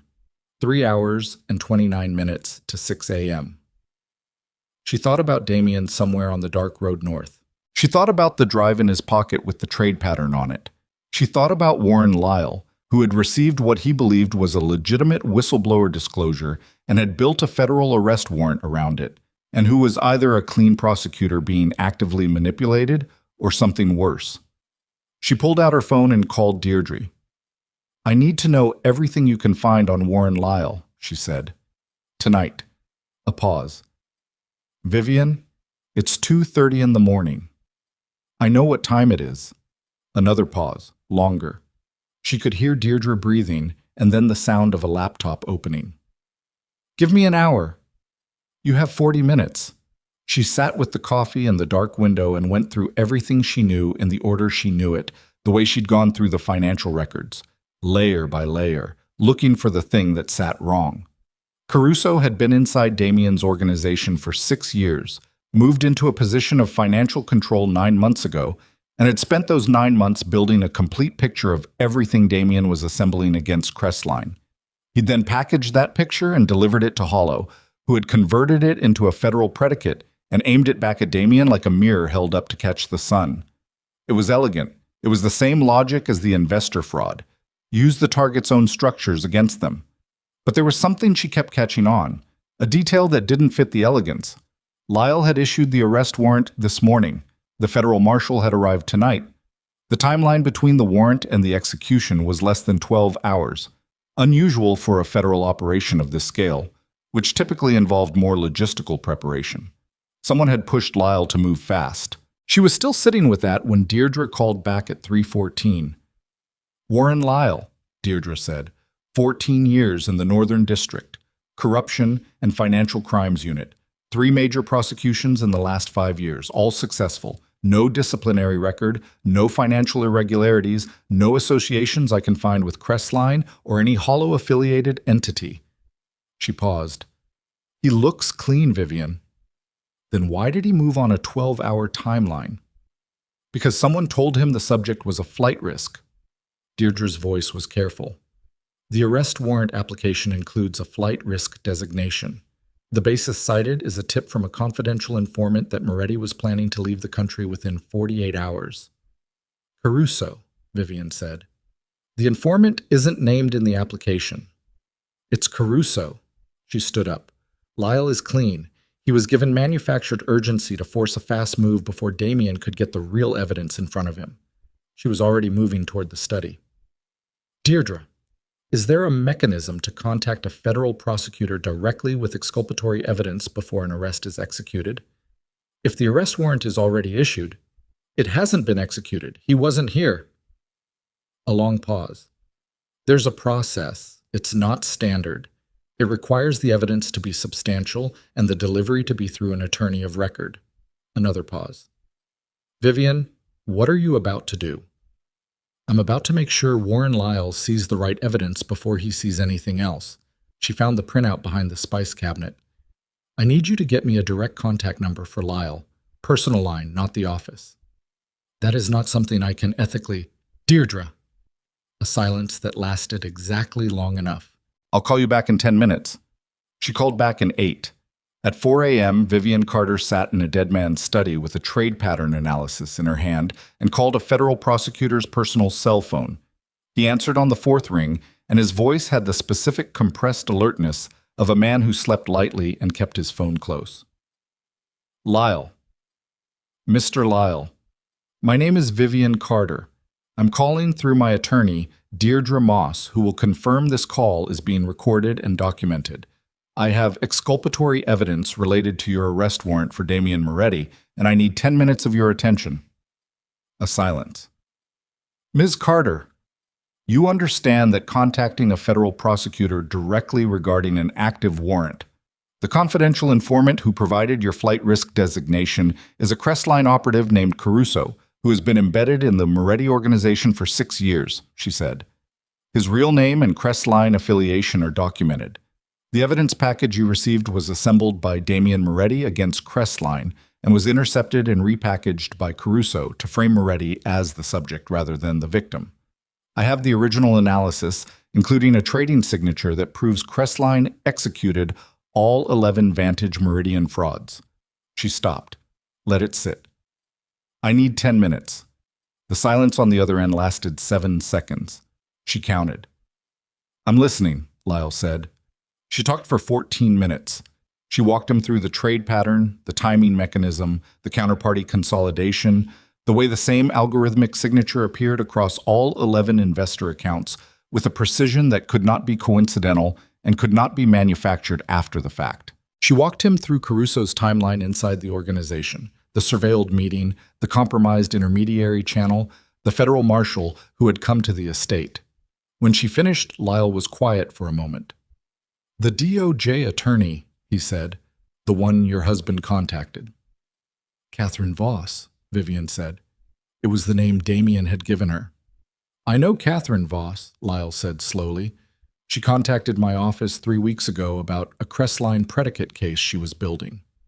She has the trade pattern analysis. Damien delivered it to her tonight. Vivian looked at the clock. She's meeting him at 6 a.m. Another silence. Miss Carter, I need to ask you a direct question. Ask. Did your husband know when he began building this case that the evidence he was compiling would implicate members of the Vantage Meridian investor group who had also been feeding information to Crestline, including a man named Thomas Hale? Vivian went very still. Thomas Hale, she said carefully. Hale has been a cooperating witness for Crestline's legal team for approximately 14 months, Lyle said. He was approached after his own losses, which were substantially smaller than represented, and agreed to provide cover testimony in exchange for recovery of his investment. He has been actively working to discredit the other investor testimonies. A pause. He was also, according to documents I received this morning from a source I'm now re-evaluating, the person who recruited your father into the Vantage Meridian scheme. The kitchen clock, the vineyard dark outside, her father's handwriting in the spiral notebook, careful and precise and too late. Yes, she said. I know. There's a warrant in process for Hale, Lyle said. It was scheduled to be executed simultaneously with the Moretti warrant, which means Hollow knows. The understanding arrived with the force of something physical. If Hale is about to be arrested, Hollow knows his cover witness is gone, which means he knows the case is moving, which means he'll move against any remaining evidence, Lyle said.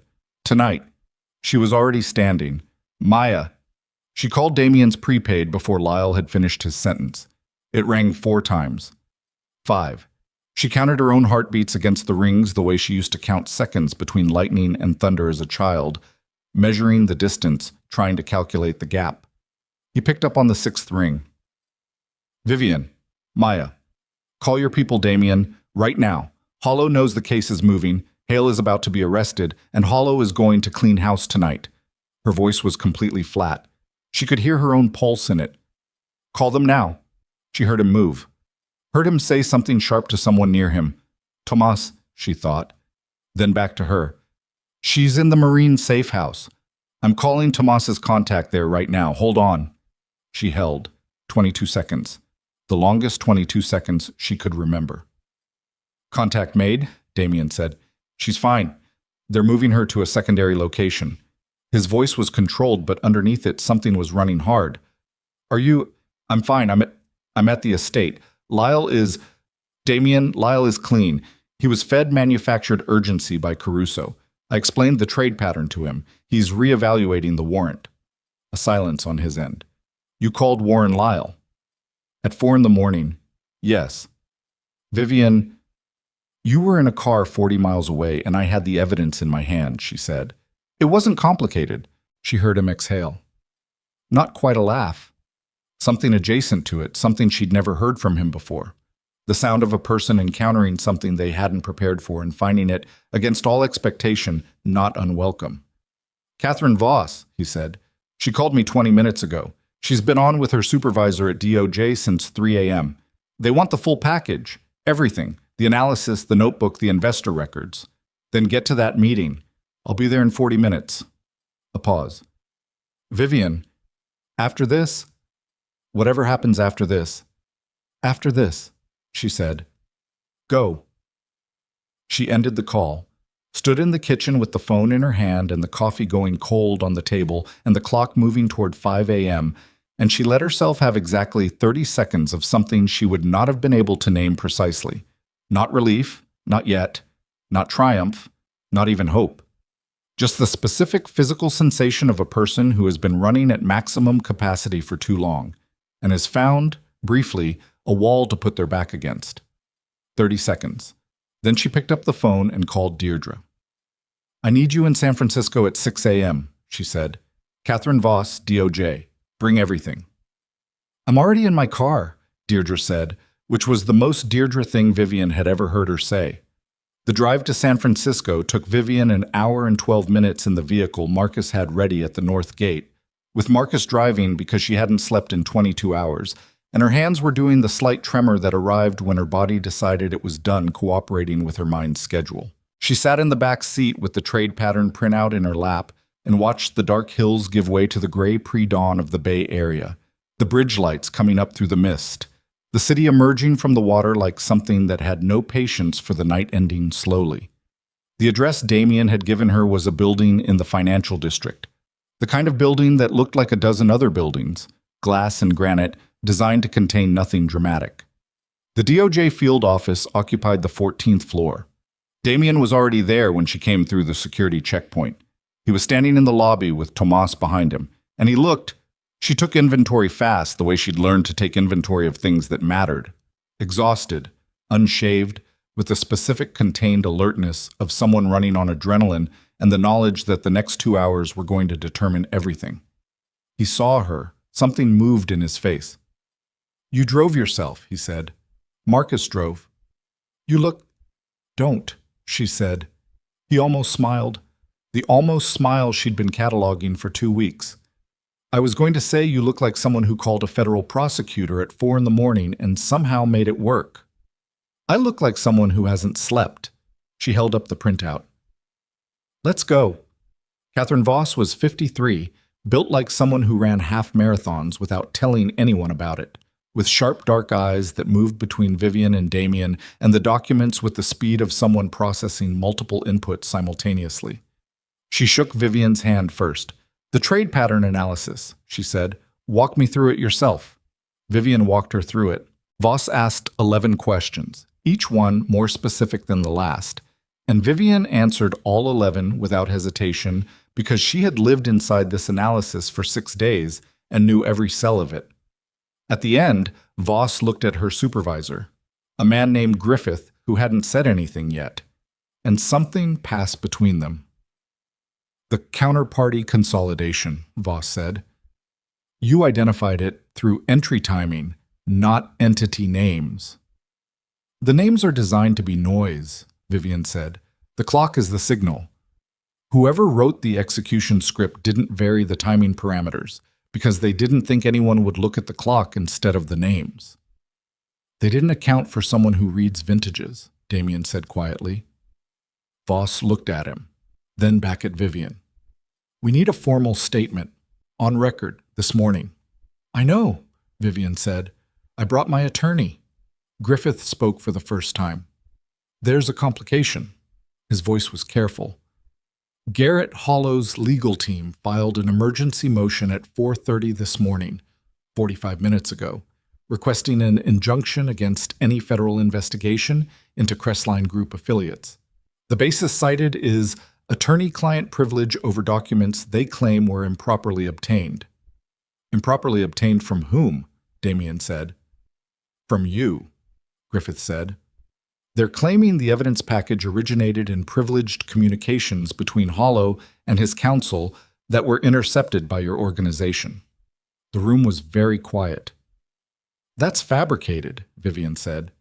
"It may be, but an emergency injunction, even a fabricated one, can freeze an investigation for days," Voss said. Her jaw was tight. "Maybe longer, depending on the judge." "Which judge?" Damien said. Griffith looked at him. "Judge Patricia Mears, Northern District." Something shifted in Damien's expression. Vivian caught it. The specific compression she'd learned to read. The thing that happened when he encountered information he'd been holding space for. The look of a man whose worst calculation had just been confirmed. "Mears," he said. "You know her," Vivian said. "I know that Garrett Hollow made a $200,000 contribution to her campaign re-election fund 3 years ago through a series of PAC structures." He looked at Griffith. "Which you may or may not already know." Griffith's expression didn't change. "We're aware of the contribution." "Then you know the injunction is going to be granted," Damien said, "inside of 6 hours. And you know that 6 hours is enough time for Hollow to move every asset, every account, every document that could support prosecution out of jurisdiction." The silence in the room had a different quality now. Voss and Griffith were looking at each other again with the expression of people who had prepared for a specific scenario and found it arriving faster than planned. "There's a way around the injunction," Vivian said. Every head in the room turned to her. She kept her voice steady. "The injunction covers federal investigation materials. It doesn't cover public disclosure." She looked at Voss. "If the trade pattern analysis and the corroborating investor documentation were made available to the public, to press, to financial journalists, to the SEC's public tip portal, before the injunction is formally served, Hollow can't suppress it. It's already out." Deirdre made a sharp sound across the table. "Vivian, public disclosure creates a parallel evidentiary record," Vivian continued, "independent of any federal investigation. The injunction can freeze DOJ, but it can't freeze every financial journalist in the country from running a story about an algorithmic trading signature that proves a $900 million fraud." Voss was very still. "That's not something this office can facilitate," Griffith said carefully. "I know," Vivian said, "but I'm not asking you to facilitate it. I'm telling you what I'm going to do in the next 30 minutes if that injunction goes through." She looked at him directly. "I'm the daughter of a man named Richard Carter, who was murdered because he tried to go through the right channels. I have the evidence. I have a contact at the Wall Street Journal financial desk who covered wine country agricultural investment fraud 2 years ago, and who has been looking for the thread that connects it to a larger network. She paused. I also have a live recording of this conversation made with the consent of everyone in this room, which establishes the federal record independently of anything Hollow's lawyers can touch. Dead silence. Then Voss said very quietly, "You've been recording since you walked in." "Deirdre disclosed it to building security at the checkpoint," Vivian said. "It's in the log." Griffith looked at the table, looked at Voss, looked at Damien, who was sitting with his hands flat on the table and the expression of a man watching someone do something he hadn't anticipated and finding he had nothing to add. "We need 5 minutes," Griffith said. He and Voss stepped out. Damien looked at Vivian across the table. The room was very quiet. Deirdre was doing something on her phone with the focused intensity of a woman who had decided that this situation required every tool available simultaneously. "The Wall Street Journal contact," Damien said. "Real," she said. "I covered her tab at a wine industry conference 3 years ago, and she gave me her card. I've never called it." "You were going to use it?" "If I needed to." She met his gaze. "I still will. If that injunction goes through and Griffith tells me his hands are tied. I know."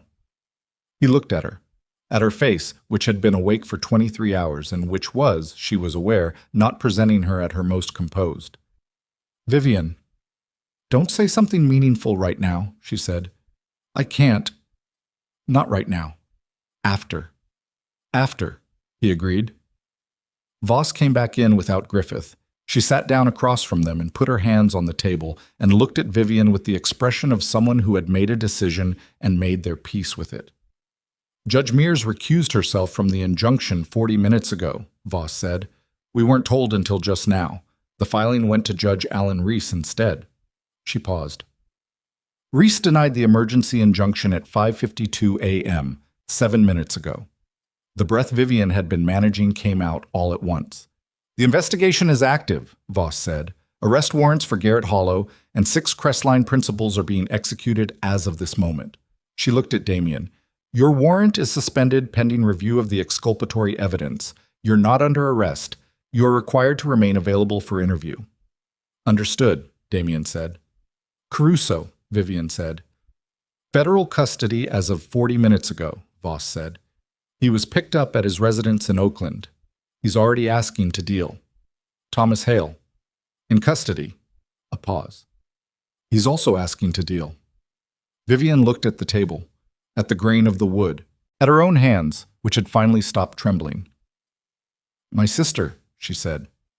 "Maya Carter is safe," Voss said. "She's been contacted by the Marin County Field Office. She's being transported to a secure location where you can reach her." The room settled into a quiet that was different from all the other silences. Not the quiet of a trap being set or a secret being managed, but the quiet of a machine that has been running at maximum pressure and has finally, for the first time in a very long time, been allowed to stop. Vivian looked at Damien. He was looking at her with the expression she'd been cataloging since the cemetery, the one she'd been filing under things to understand later. She understood it now. It was the expression of a man who had made a decision in a rain-soaked cemetery 2 weeks ago that he had not been entirely sure was the right one, and who had spent the intervening days discovering that it was the only decision that had ever made complete sense. "There's one more thing," Voss said. They both looked at her. "The Vantage Meridian investor accounts," Voss said. "The fraudulent transactions, the money that was moved through your father's account, Ms. Carter, and the accounts of the other 10 investors. We've located the terminal holding accounts. Crestline hadn't moved them yet." She paused. "The recoverable amount is approximately $62 million across all 11 investors." Another pause. "Your father's share of the recovery, based on his documented investment and the accrued fraudulent returns, is approximately $4.2 million. Vivian said nothing for a moment. $4.2 million. More than the debt. More than the interest. More than everything Richard Carter had borrowed and lost and died trying to understand. "The estate," she said, "can be fully restored," Voss confirmed. "The debt note is void. It was predicated on fraudulent transactions. The recovery will take time through the civil process, but the legal basis is solid." Vivian looked at the window. At the San Francisco morning, which had arrived while they were in this room, gray and gold and entirely indifferent to the night that had preceded it, the way mornings always were. She thought about the sign at the end of the gravel drive in Sonoma County, her mother's handwriting in iron. Carter Estate, and the specific quality of late afternoon light on the old vines, and the smell of fermentation in the barrel room, and her father standing in the East Block with his hand on a vine post at 11 years old, in a photograph that Damian Moretti kept on the credenza in his study for reasons she hadn't asked about yet. She was going to ask about it later. "There's still the matter of Hollow himself," Damian said. His voice had the specific tension of someone who has won a significant engagement and knows the war isn't over until the last position is closed. "Hollow will lawyer up within the hour," Damian continued. "He has resources we haven't fully mapped. The arrest buys time. It doesn't guarantee prosecution." "The trade pattern analysis does," Vivian said. "That's not testimony, that's math. His lawyers can't cross-examine an algorithm." Voss nodded slowly. "The analysis is the spine of the case. Everything else builds on it." She looked at Vivian directly. "Which is why I need you available for the duration of the prosecution, as a material witness and as the analyst of record for the trading signature evidence." "For how long?" "Months, possibly longer."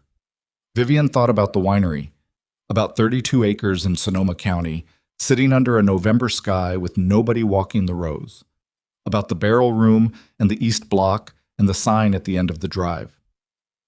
"I'll need an office with decent Wi-Fi," she said. "And I work better with good coffee."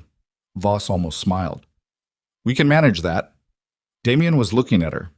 She felt it without turning, the specific quality of his attention, which she had catalogued over 2 weeks, and which she understood now was not assessment, had never been purely assessment, but something that had started as one thing and become another without either of them formally acknowledging the transition.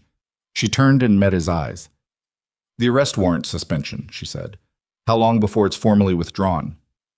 72 hours, Voss said, "pending review." "Then he's available," Vivian said, "for interview, for cooperation, for whatever you need." Damian said nothing, but the expression on his face, stripped of performance, stripped of management, stripped of the structural discipline he wore the way other men wore suits, said everything that the room and the circumstances and the 72 hours of suspension didn't yet allow him to say out loud. Outside, San Francisco was fully awake now. Light on the bay, traffic on the bridge, the ordinary morning machinery of a city that had no idea what had happened in a 14th floor conference room while it was sleeping. Vivian picked up her phone and called Maya. Her sister answered on the first ring, and her voice, tight and young and trying very hard to be steady, broke something open in Vivian's chest that had been locked for 2 weeks, maybe longer, maybe since the morning she'd stood in a rain-soaked cemetery and watched a man in a charcoal suit walk toward her across wet grass and change the geometry of everything. "I'm okay," Maya said. "Are you okay?"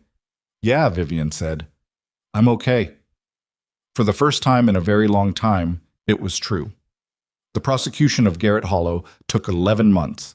Vivian knew this the way she knew the length of a growing season, not as an abstraction, but as a lived duration measured in specific days and specific weather and specific moments of exhaustion and forward motion.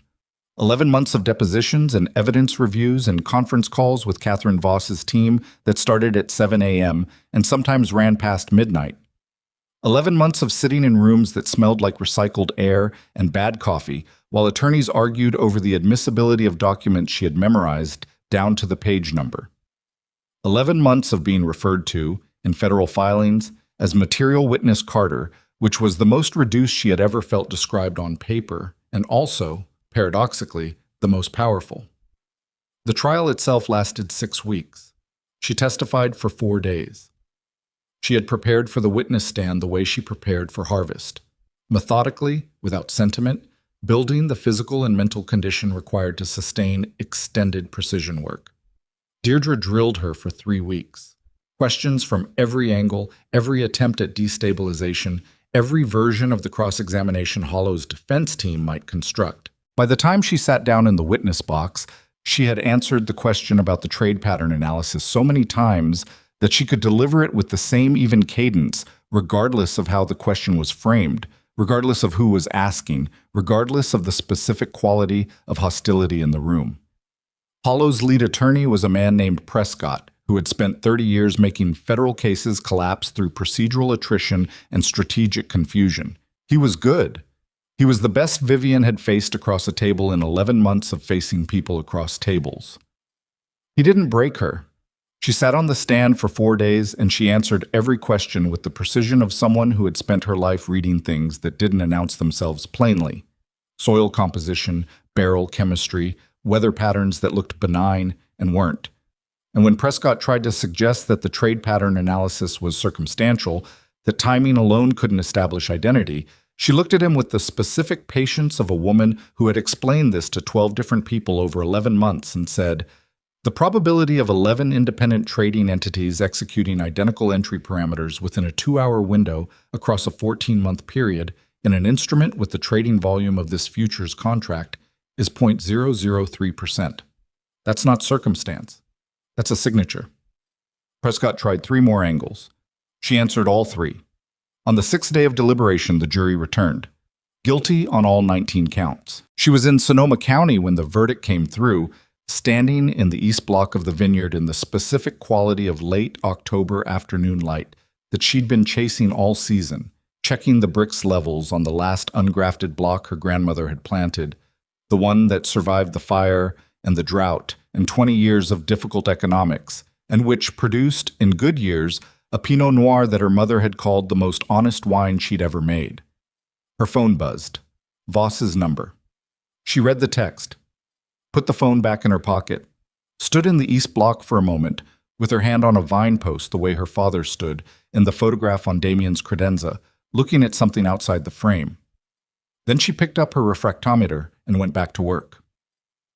Thomas Hale had pleaded guilty 8 months earlier in exchange for cooperation that helped establish the Crestline network's full geographic scope. His cooperation had been genuine and had been useful and had cost him everything: his business, his standing, his carefully constructed reputation as a man who knew which way things were moving. He received a reduced sentence of 6 years. He would be 68 when he got out. Vivian had been asked by Voss's team whether she wanted to provide a victim impact statement regarding Hale specifically. She had thought about it for a long time. She had thought about her father trusting him, about the dinner 4 years ago, the easy authority, the sense of a man who'd been significant long enough that he'd stopped needing to prove it. She provided the statement. She read it in a flat, clear voice in a federal courtroom in San Francisco and said everything that was true without embellishment or theater. And when she was done, she walked out of the courtroom without looking at Hale and drove back to Sonoma County and opened a bottle of the 2019 Reserve, the last vintage her father had overseen from beginning to end, and drank a glass of it alone on the porch of the farmhouse in the dark. It was the best wine she'd ever tasted. She didn't cry. She had cried twice in the 11 months. Once in the parking structure of the federal building in San Francisco at 6:45 in the morning, when she'd been alone and certain no one was watching.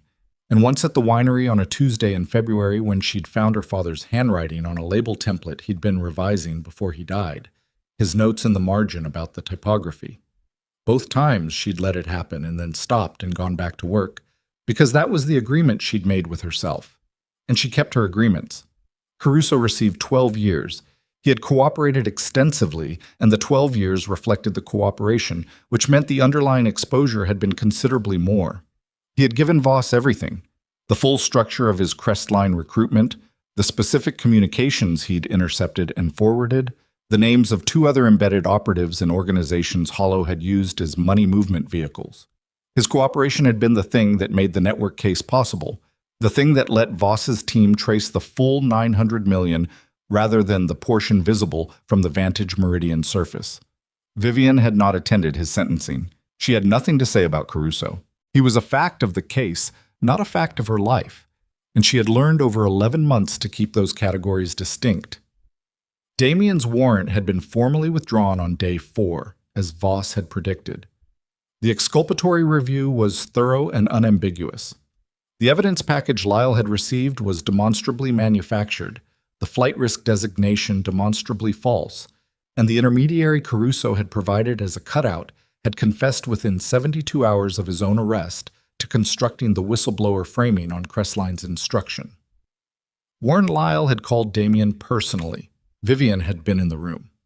The call had lasted 4 minutes. Lyle had spoken with the specific, careful weight of a man who understood that an apology was inadequate and was offering it anyway because inadequacy wasn't an excuse for silence. Damien had listened, had said, at the end, "You moved on the information you had, so did I. We both got played by the same people." A pause. "Let's make sure it counts for something." Lyle had said, "Yes." They had worked together for the next 8 months, Lyle's team coordinating with Voss's on the prosecution sequencing, and the working relationship had been, by all accounts, extremely effective. Damien's withdrawal from organized crime was not a single event. It was a process, and it took the better part of the 11 months, and it was neither clean nor dramatic. It was a long series of specific decisions, the dissolution of 3 operational structures, the transfer of 2 legitimate business interests to new ownership arrangements, the termination of relationships that had existed for years, and that some of the people involved did not receive gracefully. There were nights when Vivian could tell, from the quality of his silence at dinner, that something had gone badly or expensively, and she learned to read the difference between a silence that wanted company and a silence that wanted space, and she gave him whichever one it was without asking him to label it. He never asked her to pretend the process was simple. She never pretended it was. In March, 7 months after the DOJ meeting, the civil recovery from the Crestline accounts was distributed to the 11 investor families. The Carter estate received $4.3 million, slightly more than the estimated figure, because 2 of the terminal accounts Voss's team had located contained accrued returns that increased the recoverable amount. Vivian paid off the second mortgage. She replaced the fermentation system her father had been trying to buy when he'd borrowed the first tranche from Moretti's organization. She hired a viticulturist named Priya, who had trained in Burgundy and had opinions about clone selection that were so specific and so well-reasoned that Vivian hired her on the spot in the middle of the interview.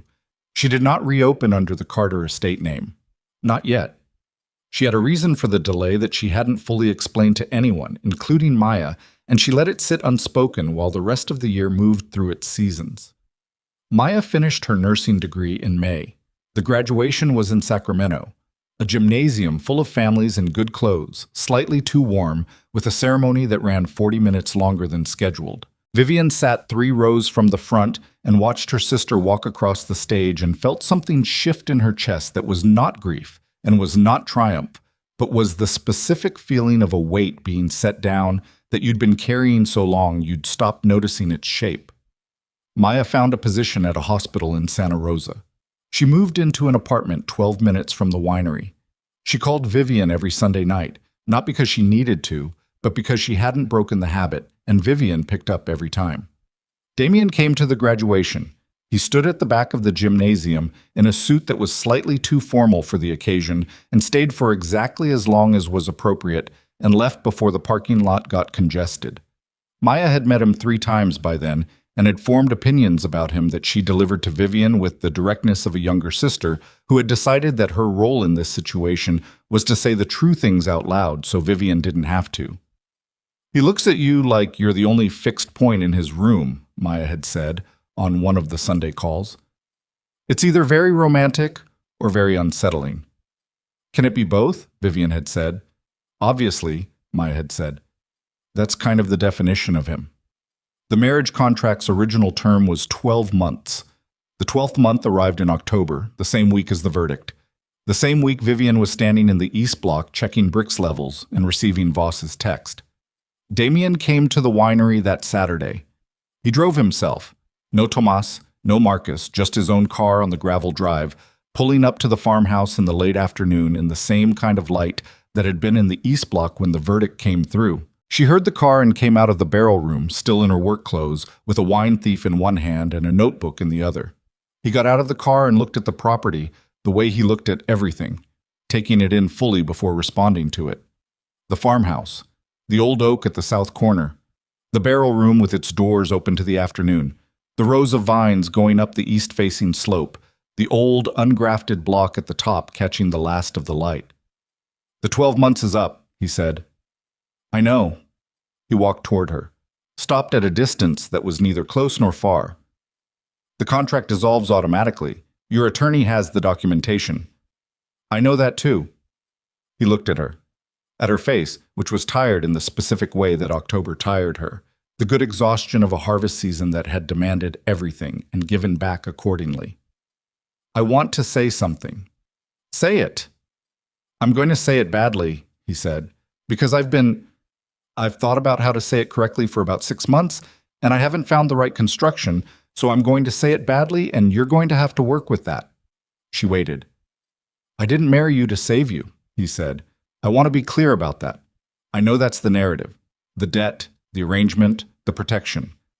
I know that's what it looked like from the outside, and I know it's what you believed at the beginning. He stopped, looked at the East Block for a moment. I married you because you were the only person in that cemetery who looked at me like I was a problem to be solved rather than a force to be accommodated. And I had been accommodated my entire life by people who were afraid of me, and I was very tired of it. The afternoon light moved across the vineyard. A bird crossed the sky above the old oak. You should know, she said, that I solved the problem. I know. Something moved in his face. That's the other thing I wanted to say. She set down the wine thief and the notebook on the porch railing, crossed the distance between them. Not all of it, just enough.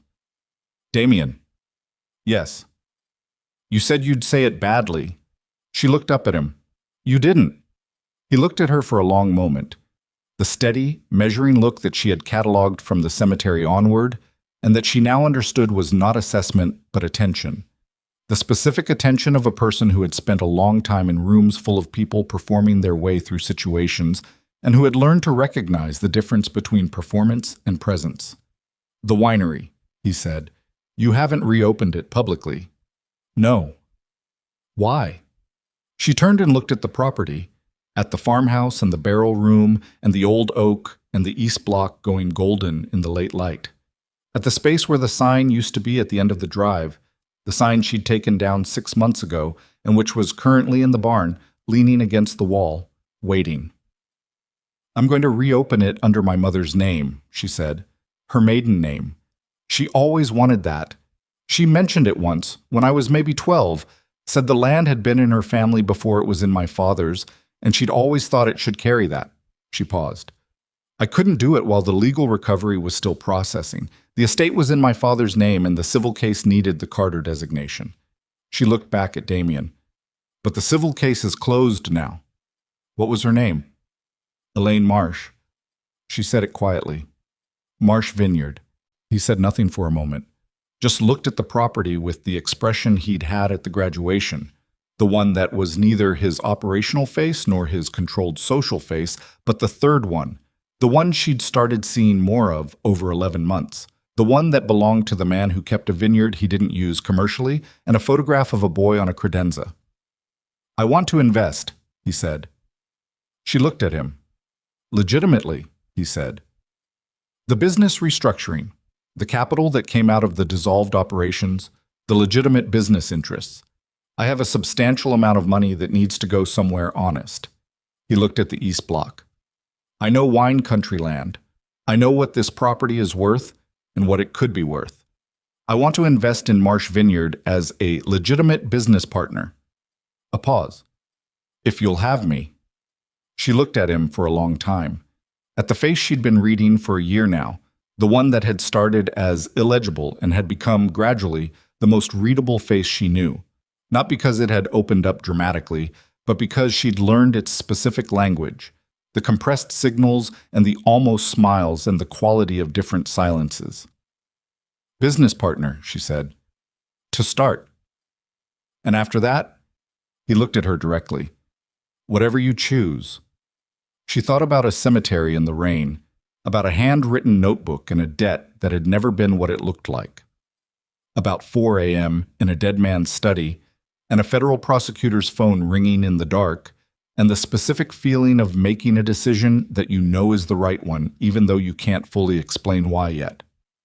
She thought about her mother's name on an iron sign at the end of a gravel drive. The East Block, she said. The old ungrafted vines. I want to plant a second ungrafted section on the north-facing slope. It's been fallow for 6 years. That's the first capital expenditure. Clone selection starts in the spring. I'll talk to Priya, he said. She already has opinions about it. I know, she told me in July. Vivian looked at him. You talked to my viticulturist in July. She called me about the North Slope, said you were going back and forth on the investment timeline, and she wanted a second opinion on the capital case. He held her gaze. I told her the North Slope was worth it. You should have told me you talked to her. You should have asked. She looked at him for a moment. Then she picked up the wine thief from the porch railing and held it out. The ungrafted block. I want to pull a barrel sample before the light goes. He took the wine thief without comment. She picked up the notebook and they walked up the east slope together, through the rows, the soil dark and soft underfoot after the week's rain, the vines stripped down to their essential structures after harvest, all the year's extravagance removed and what remained just the bare, honest architecture of the thing itself. At the top of the slope, she stopped and turned and looked back down at the property, at the farmhouse and the barrel room and the old oak and the long gravel drive where, at the far end, the space where the sign would go was still empty. Not for much longer. The sign, Damien said, standing beside her. When? Next week. She looked at the space. I ordered it 6 months ago. I just needed everything else to be finished first. He looked at the empty space at the end of the drive. She could feel him beside her, the specific quality of his physical presence, which she had catalogued along with everything else over 12 months, and which she had stopped pretending to herself was merely a fact she was noting. Marsh Vineyard, he said. Yes. Your mother would have... Don't, she said, quietly. I can't. Not yet. He was quiet. He understood the shape of what couldn't be said yet, which was one of the things she had learned about him over 12 months that she hadn't expected to learn, and that had mattered more than she'd anticipated. They stood at the top of the east slope in the last of the October light, and below them, the property her grandmother had planted and her mother had named and her father had loved and nearly lost lay in the long evening shadow of the hills, quiet and whole and entirely itself. And the year that had begun in a rain-soaked cemetery with a declaration that had sounded like an ending was closing, instead into something that had no clean name yet, but that felt, in the specific evidence of this moment, the soil under her boots, the barrel room waiting below, the man standing beside her holding a wine thief like he'd been doing it for years, like the beginning of a thing built right. She opened her notebook to a fresh page. Pull from the third barrel on the left, she said. The one with the red chalk mark. He went to pull the sample. She uncapped her pen, wrote the date at the top of the page, October, the verdict month, the month of closed accounts and open signs, and a second ungrafted block that would take 4 years to produce anything worth drinking. 4 years was nothing. She'd waited longer for worse outcomes. She wrote North Slope, Spring Planting, second ungrafted section. And below that, in her mother's shorthand that she'd adopted without deciding to, the notation for a wine that was still becoming what it was going to be, potential. Confirm at maturity. Damien came back with the barrel sample in the wine thief, held carefully level, the dark liquid catching the last light. She held out her glass. He poured. She tasted it, held it, let it open, read the layers of it the way she read everything that mattered, patiently, without rushing toward a conclusion, giving it the time it needed to tell her what it actually was, rather than what she expected it to be. Then she looked up at him. It's good, she said. It's going to be very good. He looked at her with the expression that had no clean name yet, that she had been filing under things to understand later, and that she now understood she was done filing. Yes, he said. It is. The light left the vineyard. The hills went dark, and Vivian Carter stood at the top of the east slope of what was going to be Marsh Vineyard, and felt the specific, hard-won, unperformable piece of a woman who had buried her father and dissolved a debt and testified in a federal trial and brought down a $900 million fraud and stood in a rain-soaked cemetery at 26 years old and looked at an impossible situation and decided, without sentiment or illusion, that she was going to solve it. She had solved it. What remained was the work. The north slope in the spring, the sign at the end of the drive, the Sunday calls, the barrel room in the early mornings before anyone else was awake, when the light came through the east-facing doors, and the air smelled like oak and fermentation, and the specific chemical honesty of wine becoming what it was always going to be. What remained was the man standing beside her on the slope, who had made a decision in a cemetery that neither of them had fully understood at the time, and who had spent 12 months proving in the only language that mattered, action, consistency, the daily evidence of character under pressure, that the decision had been the right one. What remained was all of it, the whole difficult, specific, irreplaceable rest of it. She capped her pen, closed the notebook. "Let's go in," she said. "It's getting cold." They walked back down the slope together through the darkening rows, and the property settled around them into the particular quiet of a working vineyard at the end of a long season. Not the quiet of something finished, but the quiet of something resting, gathering itself, preparing for what comes next. The debt was gone. The conspiracy was history. The family was whole. And at the end of the gravel drive, the space where the sign would go waited in the dark, ready, patient, certain of what it was going to say.